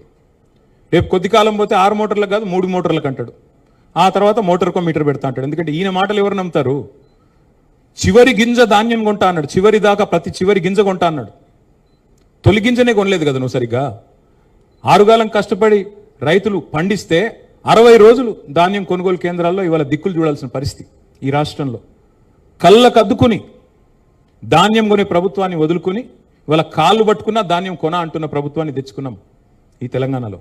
అందుకే ముప్పు పొంచి ఉంది అంటున్నా. మోటార్లకి మీటర్లు పెట్టే ప్రభుత్వం, రైతు డిస్కామ్ అట. రైతు డిస్కమ్ ఏంది అసలు? భారతదేశంలో ఎక్కడ లేని రైతు డిస్కమ్ ఇక్కడ ఎందుకండి? కేసీఆర్ గారు ఏ రైతు డిస్కమ్ పెట్టకుండా 24 గంటల ఉచిత కరెంట్ ఇవ్వలేదా రైతులకి? నాణ్యమైన కరెంట్ ఇవ్వలేదా? వ్యవసాయ మరి దిగుబడులు ఇబ్బడి ముబ్బడిగా పెరగలేదా? భారతదేశంలో నెంబర్ 1 తెలంగాణ కాలేదా? మరి మాకు అవసరం లేని, మాకు అక్కరకు రాని రైతు డిస్కమ్ నేను ఎవడడిగాడు? ఏ రైతు దరఖాస్తు ఇచ్చాడు? ఎందుకు పెట్టావు? ఇది రైతులు అనుమానాలు రావా? నువ్వు మోటార్లకు మీటర్లు పెట్టే బ్యాచ్ అని పక్కా తెలుసు రైతులకి. ఎందుకంటే మోడీ గారు ఏమంటే నువ్వు చేస్తావు. పైన మోడీ ప్రభుత్వం, ఇక్కడ జోడీ ప్రభుత్వం, ఇద్దరు కలిసే ఉన్నారు, కలిసికట్టుగా నడుస్తున్నారు. అలా అనుమానం కూడా అక్కర్లేదు. 100% నేను చెప్తున్నా, తెలంగాణ రైతులు పారా హుషార్, తస్మాత్ జాగ్రత్త. ఈ దుర్మార్గులు చెప్పింది చేయరు, చేసింది చెప్పరు. చెప్పారు కదా రైతు డిక్లరేషన్లో కౌలు రైతులకు రైతు బంధు ఇస్తానని ఇచ్చిండా? రైతు కూలీలకు ఇందిరమ్మ ఆత్మీయ భరోసా అన్నాడు ఇచ్చిండా? రైతు భరోసా 15,000 ఇస్తానని ఇచ్చిండా? 2 లక్షల రుణమాఫీ చేసిండా? ఏది చేసిండే నేను మాట నమ్ముతారు మీరు? అందుకే నేను అంటున్నా ముప్పు పొంచే ఉన్నది. నేను మాత్రం ఒకటే చెప్పదలుచుకున్నా చివరికి ముగించే ముందు. మా పార్టీకి మొన్ననే 25 సంవత్సరాల నుండి 26 సంవత్సరాలు అడుగుపెట్టాం. అట్లాగే తెలంగాణ 12 ఏళ్ళు నుండి 13 సంవత్సరాలు అడుగుపెట్టింది. ఉర్రూతలూగించిన 14 ఏళ్ల ఉద్యమాన్ని చూశాం. అభివృద్ధి పరవళ్ళు తొక్కిన ఒక 9.5 ఏళ్ల అధికార ప్రస్థానాన్ని చూశాం. గత 2.5 సంవత్సరాలుగా ప్రభుత్వాన్ని ప్రశ్నిస్తూ, నిలదీస్తూ మరి ప్రతిపక్ష పాత్ర కూడా మీరు చూశారు. ఈ 25 వసంతాలు పూర్తి చేసుకోవడం అంటే మామూలు విషయం కాదు ఒక రాజకీయ పార్టీకి. తెలుగు నేలలో 2 పార్టీలకు మాత్రమే ఆ ఫీటు ఇప్పటికి సాధ్యపడింది. ఒకటి ఎన్టీ రామారావు గారు స్థాపించిన తెలుగుదేశం పార్టీ, ఇప్పుడు 40 ఏళ్ళు నిండింది అనుకుంటా, 42-43 ఏళ్ళు నిండింది అనుకుంటా. మా పార్టీ 25 ఏళ్ళు నిండింది. జగన్మోహన్ రెడ్డి గారి పార్టీ కూడా 12 ఏళ్ళు 10 ఏళ్ళు అయినట్టుంది. 25 ఏళ్ళు నిలదొక్కున్నది మాత్రం ఈ 2 పార్టీలు. ఎన్టీ రామారావు గారు స్థాపించిన టీడీపీ, కేసీఆర్ గారు స్థాపించిన టీఆర్ఎస్, నాటి టీఆర్ఎస్ నేటి బీఆర్ఎస్. ఇవాళ ఈ ఇంటి పార్టీని గుండెల్లో పెట్టుకొని అభిమానిస్తున్న, ఆదరిస్తూ మమ్మల్ని కంటికి రెప్పలాగా కాపాడుకుంటున్న తెలంగాణలోని ప్రతి సోదరికి సోదరుడికి హృదయపూర్వకంగా వారికి నా ధన్యవాదాలు. అట్లాగే ఒక అనితర సాధ్యమైన ఉద్యమాన్ని నిర్మాణం చేయడమే కాకుండా ఆ ఉద్యమం లక్ష్యం చేరుకోవడం, అల్టిమేట్గా రాష్ట్రం సాకారం కావడం, సాకారమైన ఆ రాష్ట్రానికి నాయకత్వం వహించే ఓ మహద్భాగ్యం మాకు కలగడం, ఇవన్నీ కూడా చాలా చాలా మనసు నిండా ఆనందాన్ని నింపే మరి ఒక ప్రస్థానం. కానీ సరే, మధ్యలో ఎత్తుపల్లాలు ఉంటాయి, మధ్యలో ఎదురు దెబ్బలు ఉంటాయి, ఒడిదుడుకులు ఉంటాయి, ఆటుపోట్లు ఉంటాయి. కానీ మా నాయకుడు చెప్పేది ఒకటే, కేసీఆర్ గారు, విజయం లభించినప్పుడు పొంగిపోకూడదు, ఓటమి వచ్చినప్పుడు కుంగిపోకూడదు అని చెప్తారు. అందుకే వారిచ్చిన ధైర్యంతో, వారిచ్చిన సాహసంతో ముందుకు పోతా ఉన్నాం. మిగతా రాజకీయ పార్టీలకి పాలిటిక్స్ అంటే ఒక గేమ్, మాకు మాత్రం ఒక టాస్క్.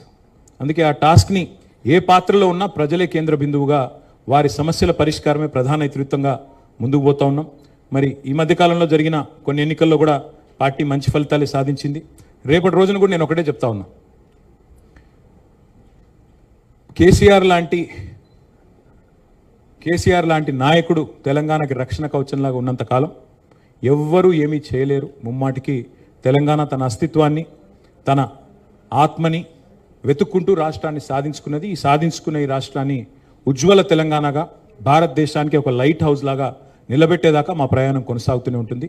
ప్రెస్ క్లబ్కి, మిత్రులకి నాకు ఈ అవకాశం ఇచ్చినందుకు హృదయపూర్వకంగా వారికి ధన్యవాదాలు, నమస్కారాలు. Thank you, sir. Mr. KTR spoke with lots of agony from his party's perspective, but we have to see whether people will accept his charges against the government. So since he's in a bit of negative mood, also about the media, saying that, media has been a bit negative about the party, and so would like to start, make his mood a little bit more positive and energetic. Let's take a question from a young lady here who want to ask a question. Ravikant. Are you from the media? Ravikant. Just a minute, yeah, just a minute, ma'am. First, let me, yeah. ఒకటి ఏంటంటే as for the practice ఎవరైనా అడగాలనుకున్న first చేయలేపండి. Let's be let discipline and will give them a chance because mister KTR will be here for some time. And if there's any girl, because let's ladies first, and if there's any lady who wants to ask the question first. Are you from media? Yeah, please. Ramesh ji. No questions from you? No questions from you? Just a minute, ma'am. Please. Let's be disciplined. आप ही के पास आ रहे हैं, आप ही के पास आ रहे हैं. Let's be disciplined, ma'am. Yeah. आप आगे आइए ना थोड़ा. Okay, Hello, yeah, sir. please. Hi.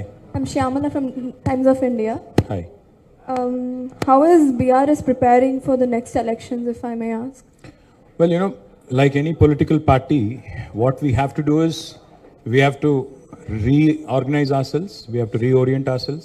That's exactly what we are doing. While we continue to remain the principal opposition, while we continue to question the government on all their drawbacks, limitations, unfulfilled promises, at the same time, we are trying to revamp our own organization. Our membership drive will start in June, this month itself. And we plan on organizing right from the booth level, almost 36,000 plus polling booths in Telangana, right from booth level all the way to the state committee. So all that exercise will take a bit of time, probably over the next few months. And then we also want to conduct our, whatever I've just mentioned, for example, all the subjects that I tried to touch upon. We are going to conduct training classes to all of our active cadre and trying to make sure that as a party, we are, like they say, there's a fitness test when you're playing an IPL game, right?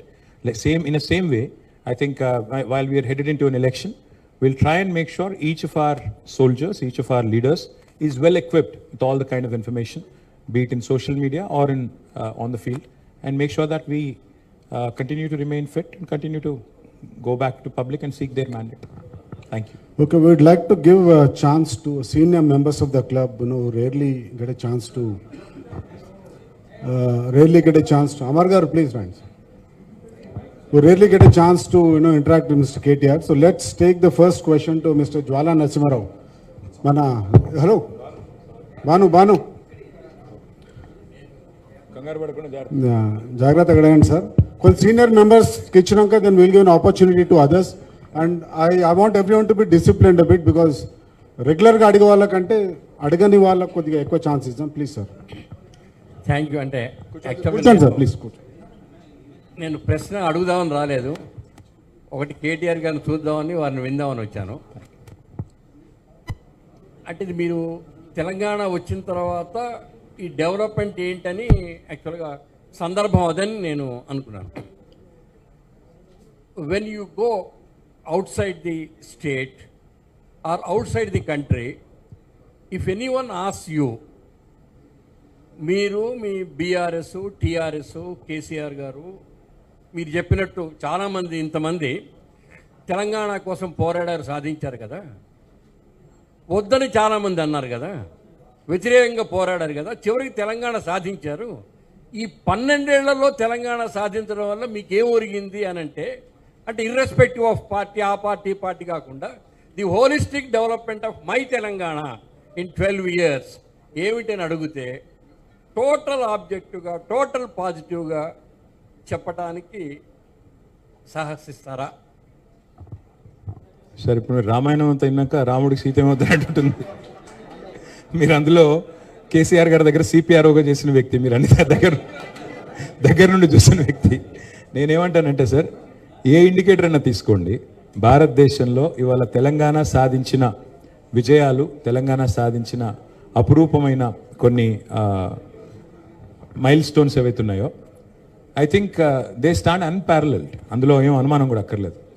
If I have to put it in one word sir, ఎందుకంటే నేను technology మినిస్టర్గా కూడా పనిచేశాను, Telangana is the most successful startup state of independent India. 79 ఏళ్ల భారతదేశంలో స్వాతంత్రం వచ్చిన తర్వాత తెలంగాణను మించి ఒక దశాబ్ద కాలంలో ప్రగతి సాధించిన రాష్ట్రం ఈ దేశంలో ఎక్కడా లేదు, ఏదీ లేదు. ఇది నిర్వివాదం. కాబట్టి if I have to sum up in one word, it's the most successful startup state of independent India. That's what I would say. Thank you sir. Just minute please, be discipline. నేను అడిగిన దగ్గర అడగకండి question, ఇచ్చినప్పుడే తీసుకోండి. Just minute boss, నేను అడిగిన దాకా ఎవరు అడగకండి please. నా చేతిలో డిసిప్లిన్. కేటీఆర్ గారు, మీ పార్టీ పందా రోజు రోజుకి మారిపోతున్నట్టు కనబడుతుంది. ఎందుకంటే ఉద్యమ సమయంలో మీరు హింస అనేది లేకుండా ఉండాలి అని ఒక పందాతోటి వెళ్ళారు. కానీ ఇప్పుడు బాల్కా సుమన్ లాంటి వాళ్ళు మిలిటెంట్ విధానమే మాకు కావాల్సింది ఒక ప్రకటన చేశారు. సెకండ్ క్వశ్చన్, మీరు అధికారంలోకి వస్తే ఫ్యూచర్స్ని రద్దు చేస్తారా? 2 క్వశ్చన్లు అడిగారా? మా పార్టీ యొక్క పందా ఏం మారలేదు బ్రదర్. మొదటి నుంచి ఇప్పటివరకు కేసీఆర్ గారు చెప్పింది శాంతియుత పద్ధతిలో ఒక చుక్క రక్తం చిందించకుండా తెలంగాణ సాధించాలి, ప్రజాస్వామ్య పద్ధతుల్లోనే ముందుకు పోవాలనే దృక్పథంతోనే పోయాము. అట్లాగే ఈరోజు కూడా ఉన్నాం. సరే, బాల్కా సుమన్ గారు మాట్లాడిన మాటల గురించి మీరు అడిగారు. బాల్కా సుమన్ గారి గురించి మాట్లాడిన మాటల గురించి అందులో ఏం అనుమానం ఏం లేదు. వారు డెఫినెట్గా పొరపాటుగానే మాట్లాడారు. అందులో ఏమాత్రం మీకు అనుమానం కూడా అక్కర్లేదు. మిలిటెన్సీ స్పిరిట్తో పనిచేయాలన్నారేమో కానీ మిలిటెంట్ పోరాటాలు చేయాలన్నారని నేను అనుకోవట్లేదు. ఒకవేళ అనింటే అది తప్పు, ఒకవేళ ఆయన అనింటే అది 100% తప్పు. దానిలో ఏకీభవించే సమస్య లేదు. కానీ రెండో మాట నేను అడిగేది బ్రదర్, సరే బాల్కా సుమన్ గారు ఆ మాట అన్నారని చెప్పి ఆయన తీసుకుపోయి జైల్లో పెట్టారు. నేను అడుగుతా ఉన్నా రమేష్ గారు, మీరు క్రైమ్ బీట్ కూడా చూశారు ఇదివరకు.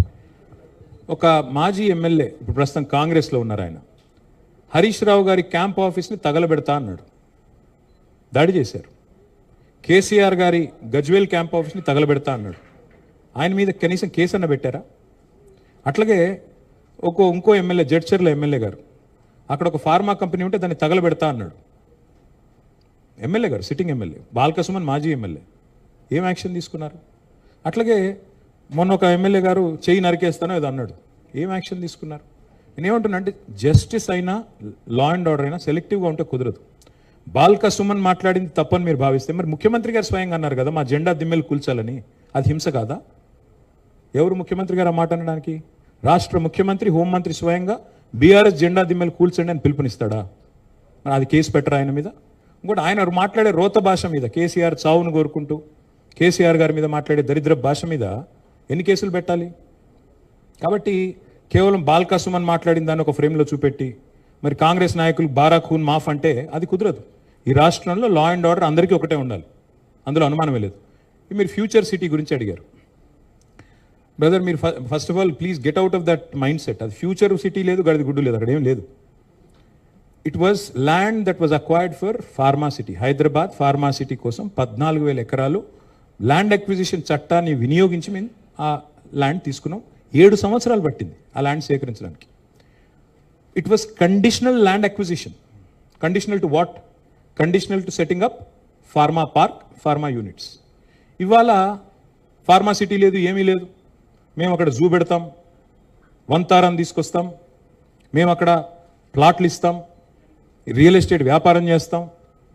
భయ నేనేమంటున్నా అంటే జర్నలిస్టులకు ఇళ్ల స్థలాలు ఇవ్వాలన్న ప్రేమ ముఖ్యమంత్రి గారికి ఉంటే మంచిర్యాలలో ఇవ్వండి, బుద్ధివేల్లో ఇవ్వండి, బ్రహ్మాండమైన జాగాలు ఉన్నాయి, ప్రభుత్వ స్థలాలు ఇవ్వండి. మేమెందుకు వద్దంటాం? మేము జర్నలిస్టుల విషయంలో, మీరు ప్రెస్ క్లబ్లో ఉన్నాను కాబట్టి, మీరు ప్రత్యేకంగా మొత్తం మీరే ఉన్నారు కాబట్టి ప్రెస్ మిత్రులు, నేను చెప్తా ఉన్నా, భారతదేశంలో బడ్జెట్లో జర్నలిస్టుల సంక్షేమం కోసం నిధి పెట్టిన నాయకుడు ఎవరండి? కేసీఆర్ గారు తప్ప ఎవరైనా ఉన్నారా? చూపెట్టండి నాకు. KCR is the only chief minister for the first time in the history of this country. బడ్జెట్లో డైరెక్ట్గా జర్నలిస్టుల సంక్షేమం కోసం 100 కోట్లు పెట్టిన నాయకుడు కేసీఆర్. అక్రెడిటేషన్ కార్డులు, ఇక్కడ అమర్ గారు ఉన్నారు, ఇంకా సీనియర్ జర్నలిస్టులు బండారు శ్రీనివాసరావు గారు, నరసింహారావు గారు అందరూ ఉన్నారు. అక్రెడిటేషన్ కార్డుల కోసం ఉద్యమాలు జరిగేది గతంలో, కానీ కేసీఆర్ గారు ఉన్నప్పుడు 18-19 వేల కార్డులు, అక్రెడిటేషన్ కార్డులు ఇచ్చింది తెలంగాణ ప్రభుత్వం.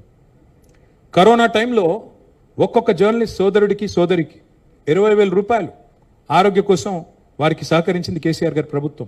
ఇవాళ భారతదేశంలో ఎక్కడన్నా ఉందండి ఒక జర్నలిస్ట్ చనిపోతే పెన్షన్ ఇచ్చే విధానం ఉందా? మీడియా అకాడమీ ద్వారా ఎక్కడన్నా ఒక రాష్ట్రంలో ఉందా?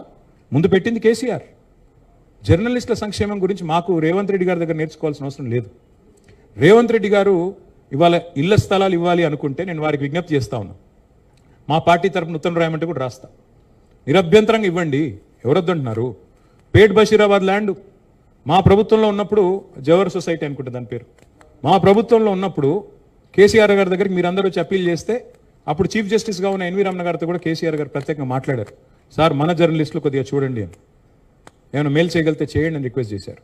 అంటే కేసీఆర్ గారు మీకు న్యాయంగా, ధర్మబద్ధంగా, చట్టబద్ధంగా మీకు స్థలాలు ఇవ్వాలని పరితపించిన వ్యక్తి కేసీఆర్. ఇవాళ ఆ పరిష్కారం ఇంకా కాలేదు కదా సమస్యది. ఇవాళ ఎక్కడో ఇస్తాం ఫ్యూచర్ సిటీ అంటే, ఫ్యూచర్ సిటీ ఎక్కడుందండి?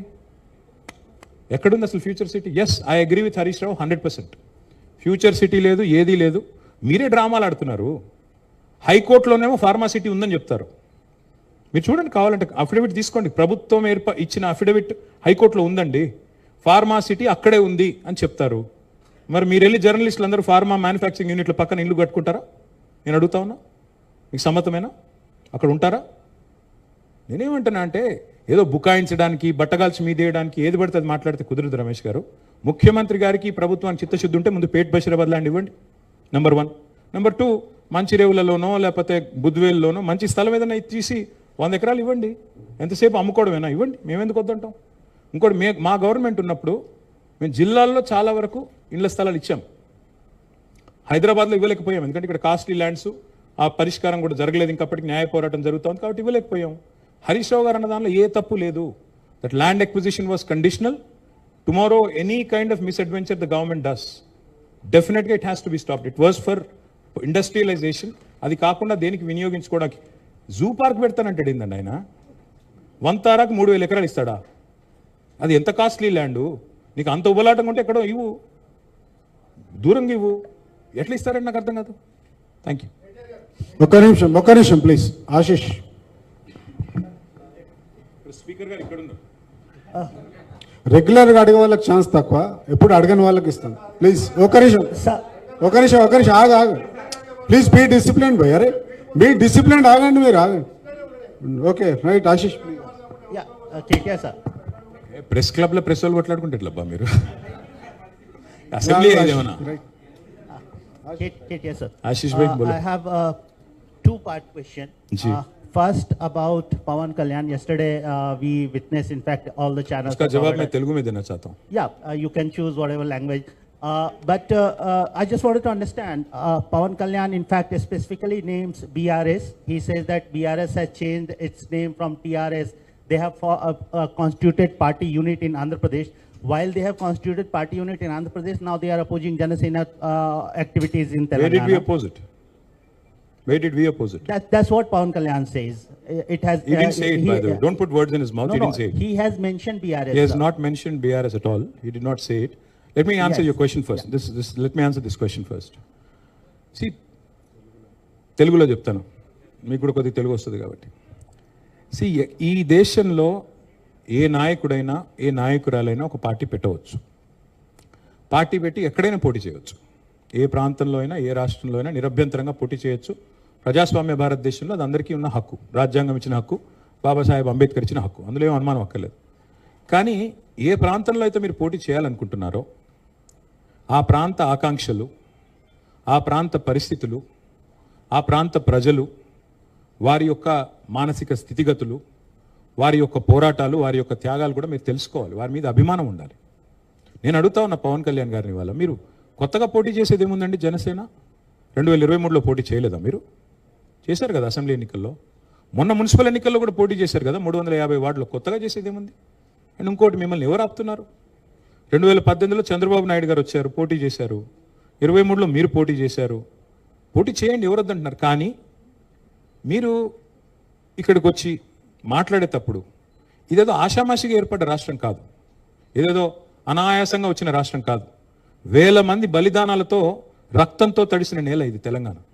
కాబట్టి ఇక్కడికి వచ్చినప్పుడు ఒకటికి 2 సార్లు ఆలోచించుకొని మాట్లాడాలి. నేను ఒక మాట అన్నారు, ఆయన అడ్డుకుంటున్నారు. ఎవరు అడ్డుకుంటున్నారు మిమ్మల్ని? ఏదో ఊహాజనితమైన ఒక ప్రపంచం సృష్టించుకొని ఎవరు అడ్డుకున్నారు మిమ్మల్ని? 2018లో పోటీ చేస్తే అడ్డుకోలేదు, 23లో పోటీ చేస్తే అడ్డుకోలేదు, ప్రజలు అడ్డుకున్నారు. మేమేం చేస్తాం దానికి? ఒకటి మాత్రం పక్కా, పవన్ కళ్యాణ్ గారైనా ఎవరైనా సరే తెలంగాణ ఆవిర్భావ దినోత్సవం రోజు వచ్చి ఇక్కడ మేము సభ పెడతాం. అది కూడా గతంలో నేను తెలంగాణ ఏర్పడ్డప్పుడు నాకు ఆ విభజించిన పద్ధతి నచ్చలేదు. ఒక ఆయన అంటాడు తల్లిని చంపి బిడ్డను బతికించారంటాడు, ఇంకొక ఆయన విభజించిన పద్ధతి నచ్చలేదు అంటాడు. ఇవన్నీ ఏంటంటే తెలుగు హైదరాబాదీ అల్ఫాజ్ మే బోల్నా హై తో గుమా ఫిరాకి బోల్నా బోల్తే ఇసుకో.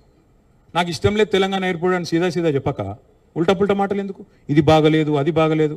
మరి నువ్వు అది బాగలేక ఇది బాగలేక 11 రోజులు అన్నం తినకుండా ఉంటే మళ్ళీ తెలంగాణ ఆవిర్భావ దినోత్సవం రోజు మీటింగ్ పెట్టాల్సిన అవసరం ఏముంది? సరే మీటింగ్ పెడదాం అనుకున్నావు, అడ్డుకున్నది ఎవరు? కాంగ్రెస్ ప్రభుత్వం. ఏమైనా అనాలనుకుంటే వాళ్ళని అనాలా? కాబట్టి పవన్ కళ్యాణ్ గారైనా ఎవరైనా ఈ దేశంలో ఎక్కడైనా పోటీ చేయొచ్చు, మాకు అభ్యంతరం లేదు. పోటీ చేశారు కూడా కదా మీరు. 2023 में भी आप बहुत करे. మీ అయ్యే జాగీరా. నేను ఒకటి మాత్రం పవన్ కళ్యాణ్ గారు గుర్తుపెట్టుకోవాలి, తెలంగాణ ఖచ్చితంగా తెలంగాణ భూమిపుత్రుల జాగీరు. తెలంగాణ భూమిపుత్రుల జాగీరే తెలంగాణ. ఇందులో ఎవరికి అనుమానం కూడా అక్కర్లేదు. 100%. ఈ నేల కోసం కష్టపడ్డ వాళ్ళు, ఈ నేల కోసం పోరాటాలు చేసిన వాళ్ళు, ఈ నేల కోసం త్యాగాలు చేసిన వాళ్ళు, నెత్తురుతో తడిచిన నేల ఇది. ముమ్మాటికి తెలంగాణ ఈ భూమిపుత్రులు ఇక్కడున్న 4 కోట్ల మంది జాగీర్ ఇది. కానీ మీరు రండి, ఇక్కడే ఉండండి, మీ కుటుంబాలు ఇక్కడే ఉన్నాయి, మీ వ్యాపారాలు ఇక్కడ ఉండండి, ఎవరొద్దన్నారు? 10-12 ఏళ్లలో ఎక్కడైనా చిన్న సమస్య వచ్చిందండి? నేను అడుగుతా ఉన్నా, మా దృక్పథం ఎట్లాంటిది అంటే, వైజాగ్ స్టీల్ ప్లాంట్ను ప్రైవేటీకరిస్తున్నారు మోడీ ప్రభుత్వం అంటే మేము మద్దతు పలికాం. తప్పు ఇది మీరు చేస్తుంది, పబ్లిక్ సెక్టర్ అండర్టేకింగ్స్ని కాపాడాలని రిక్వెస్ట్ చేశాం. That is our philosophy. ప్రాంతాలుగా విడిపోయినా ప్రజలుగా కలిసి ఉండాలని కోరుకున్నాం. కానీ నిన్న పవన్ కళ్యాణ్ గారు ఇంకొక 2 మాటలు మాట్లాడారు. ప్రాంతీయవాదం అన్నారు. ప్రాంతీయవాదం ఉగ్రవాదం కంటే ప్రమాదం ఏదో అన్నాడు ఆయన. నేను వారికి గుర్తు చేస్తా ఉన్న, ప్రాంతీయవాదం అంటే మరి పొట్టి శ్రీరాములు గారు 58 రోజుల పాటు ఆత్మ బలిదానం చేసుకున్నారే, పోరాటం చేసి మద్రాస్ ప్రెసిడెన్సీ నుంచి వేర్పడి తెలుగు రాష్ట్రం కావాలి, లింగ్విస్టిక్ బేసిస్గా రాష్ట్రాలు ఏర్పడాలి అనే ఒక ఆకాంక్షతో వారు ఏదైతే పోరాటం చేశారో, లింగ్విస్టిక్ బేసిస్కి వారికి సంబంధం లేదు. మద్రాస్ నుంచి ఆంధ్ర రాష్ట్రం వేరుపడాలని పొట్టి శ్రీరాములు గారు 58 రోజులు నిరాహార దీక్ష చేశారు. అది కూడా ప్రాంతీయవాదం అంటారా? ప్రాంతీయవాదం అంటే నేను ఇంకో ప్రశ్న అడుగుతా ఉన్నా పవన్ కళ్యాణ్ గారిని. మోడీ గారు ఇవాళ ఆయన ప్రాంతం మీద అభిమానంతో, ప్రాంతీయవాదంతో తెలంగాణకు వచ్చిన ఇండస్ట్రీలను కొట్టుకొని పోతా ఉన్నాడు. కేన్స్ అనే పరిశ్రమ ఇక్కడ పెట్టాల్సి ఉంటే, ఇక్కడ ఒప్పందం కుదుర్చుకుంటే మా హయాంలో, మా గవర్నమెంట్లో దాన్ని తీసుకుపోయి గుజరాత్లో పెట్టించారు. మైక్రాన్ అనే సంస్థ ఇక్కడ పెట్టాల్సి ఉంటే, పెట్టుబడి పెట్టేది ఉంటే దాన్ని తీసుకుపోయి గుజరాత్లో పెట్టుకున్నారు. మరి జాతీయవాదం ముసుగులో చేస్తున్న ఈ ఆర్థిక ప్రాంతీయవాదం కరెక్టా? ఏది కరెక్టు? అంటే ప్రధానమంత్రి గారు గుజరాత్కే ప్రధానమంత్రిగా వ్యవహరించడం కరెక్టా? చెప్తారా దీనికి సమాధానం పవన్ కళ్యాణ్ గారు? కాబట్టి ప్రాంతీయవాదం ఇంకో మాట చాలా విచిత్రమైన మాట అన్నారు నిన్న ఆయన. ఇంకొన్ని రోజులు అయితే జనగణమన పాడరు. మాకు జనగణమన మాకు నేర్పించాల్సింది ఏం లేదు. దేశభక్తి గురించి మాకు పవన్ కళ్యాణ్ గారి దగ్గర పాఠాలు నేర్చుకోవాల్సిన అవసరం లేదు. ఈ నేల ఆనాడు నిజాం సర్కార్కు వ్యతిరేకంగా పోరాటం చేసిన నేల, కమ్యూనిస్టులు కదం దొక్కిన నేల ఇది. కాబట్టి మాకు పోరాటాలు కొత్త కాదు, మాకు యుద్ధాలు కొత్త కాదు, త్యాగాలు కొత్త కాదు. మాకు వాటి గురించి జాతీయ భావన ఉంది. ఇక్కడ దేశాన్ని గౌరవించే సంస్కృతి ఉంది. వి contribute to the nation. We are less than 3% of India, but we contribute to 5% of India's GDP. So we don't need any kind of moral lectures are moral policing from. వారు ఆంధ్రప్రదేశ్ ఉప ముఖ్యమంత్రిగా వారిని గౌరవిస్తాం. వారిని ఆంధ్రప్రదేశ్ ఉప ముఖ్యమంత్రిగా డెఫినెట్గా గౌరవిస్తాం. ఒక కళాకారుడిగా, ఒక నటుడిగా అభిమానిస్తాం. ఒక సోదరుడిగా ఇంటికి వస్తే బిర్యానీ పెడతా, హైదరాబాదీ బిర్యానీ పెడతా. కానీ వచ్చి మా సెక్రటేరియట్లో కూర్చొని పెత్తనం చేస్తాము మా రాజకీయాల్లో. మరి ఇంకా మొన్ననే కదా వేరుపడ్డది, ఇంత కష్టపడి 60 ఏళ్ళు పోరాటం చేసి మొన్న వేరుపడ్డాం 2014లో. మొన్న చంద్రబాబు నాయుడు గారు రానే వచ్చే 2018లో, మళ్ళీ ఇప్పుడు మీరు కూడా వస్తారు 2023లో. That's all I'm saying. And last word I will like to say on this. Pawan Kalyan గారిది ఈ మధ్యన ఓజీ అని సినిమా వచ్చింది.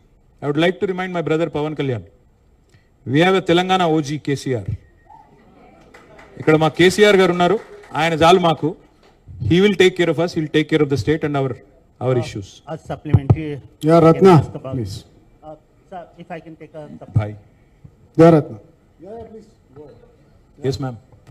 अरे माइक तो दो यार.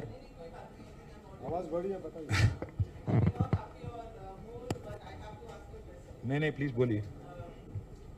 You almost said the Ramayana and Ram and Sita, but the charge from BRS, I'm sorry, from the Congress is that the BRS has left the state high and dry completely, that they have to pay 95,000 crores. I'm saying this question to your answer, to your statement yesterday, saying that the Congress has undone what BRS has done. And another question is, Kishan Reddy made an allegation saying that the BRS fooled the people by promising Bangaru Telangana, but all they did was a Bangaru family. Could you please throw some light? Ma'am, unfortunately, Mr. Kishan Reddy doesn't have a problem when he has to work with Chandrababu Naidu ji, whose son is a minister, whose brother-in-law is an MLA. वहाँ पे उनको family politics नहीं दिखता है जहाँ उनको जरूरत है. बिहार में नीतीश जी और उनके लड़के के साथ काम करने में उसको कोई तकलीफ नहीं है. पर जब बीजेपी को जहाँ कहीं भी, मतलब शिवसेना में जब उद्धव ठाकरे जी, आदित्य ठाकरे जी थे, उनके साथ भी काम करने में कोई मसला नहीं था. जब उनको जो लोग उनके खिलाफ हैं, जो लोग उनसे लड़ते हैं, उनसे भेदभाव रखते हैं आइडियोलॉजिकली, उनकी जब बात आती है तो किशन रेड्डी जी काफी कुछ बोलते हैं. सो मैं उनके बारे में ज्यादा नहीं बोलूंगा. पर एक चीज जरूर कहूंगा जो आपने पूछा, that we left the state high and dry. I will leave this with our press club friends. ఇది కాగ్ లెక్క, కాగ్ రిపోర్ట్ ఇది, కాగ్ లెక్క. ప్రతి నెల మిత్తి ఎంత గడుతున్నది మన తెలంగాణ ప్రభుత్వం. ఇది 2025-26 ఈ ఫైనాన్షియల్ ఇయర్కి సంబంధించిన లెక్క. ఏప్రిల్లో కట్టింది 2260 crores, 2260 కోట్లు. జూన్లో కట్టింది, నేను చెప్పేది 25 ఏప్రిల్ లాస్ట్ ఇయర్. తర్వాత మే 2025 1905 crores, 1905 కోట్ల 60 లక్షలు. జూన్లో 2600 కోట్లు, జూలైలో 2582 కోట్లు, ఆగస్ట్ 2025లో 2091 కోట్లు, ఒక సెప్టెంబర్లో 2923 కోట్లు, అక్టోబర్లో 2159 కోట్లు. ఈ లెక్కన మొత్తం प्रोग्रेसिवली अगर आप देखेंगे मार्च के हद तक, इस साल मार्च के हद तक, अगर पिछले अप्रैल से अभी तक देखेंगे, कुल मिला के 29,679 करोड़, मतलब एक साल में 29,679 करोड़ एवरेज अगर ले लेंगे आप तो 2,500 करोड़ कुछ होगा. तो where did we leave the state high and dry and what kind of utter absolute lies are these? हम सालीना नहीं हर महीना 6,500 కోట్లు ఖర్చు పెడుతున్నాము అని ముఖ్యమంత్రి గారు చెప్తే ఈ కాగ్ లెక్క నమ్మాలా, ముఖ్యమంత్రి గారి కాకి లెక్క నమ్మాలా? See the chief minister and his team, they need to get their act straight. एक आदमी बोलता है कैबिनेट में 6 लाख करोड़ का डेट है, कर्जा है. 8 लाख करोड़ बोल के कोई और बोलता है, 10 लाख करोड़ बोल के कोई और बोलता है. बट पार्लियामेंट में केंद्र सरकार बोल रही है कि सिर्फ केसीआर गवर्नमेंट ने 2,80,000 करोड़ का कर्जा किया. आप आरबीआई की बात मानेंगे कि रेवंत रेड्डी की बात मानेंगे, आप तय कर लीजिए। Thank you. Just minute Amar గారు ఒక్క నిమిషం, లేదు మీడియా బాబు ఇది. ఓకే అమర్ గారు వినిపిస్తుంది సార్. చెప్పండి సార్.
నేను అనుకోవట్లేదు సార్.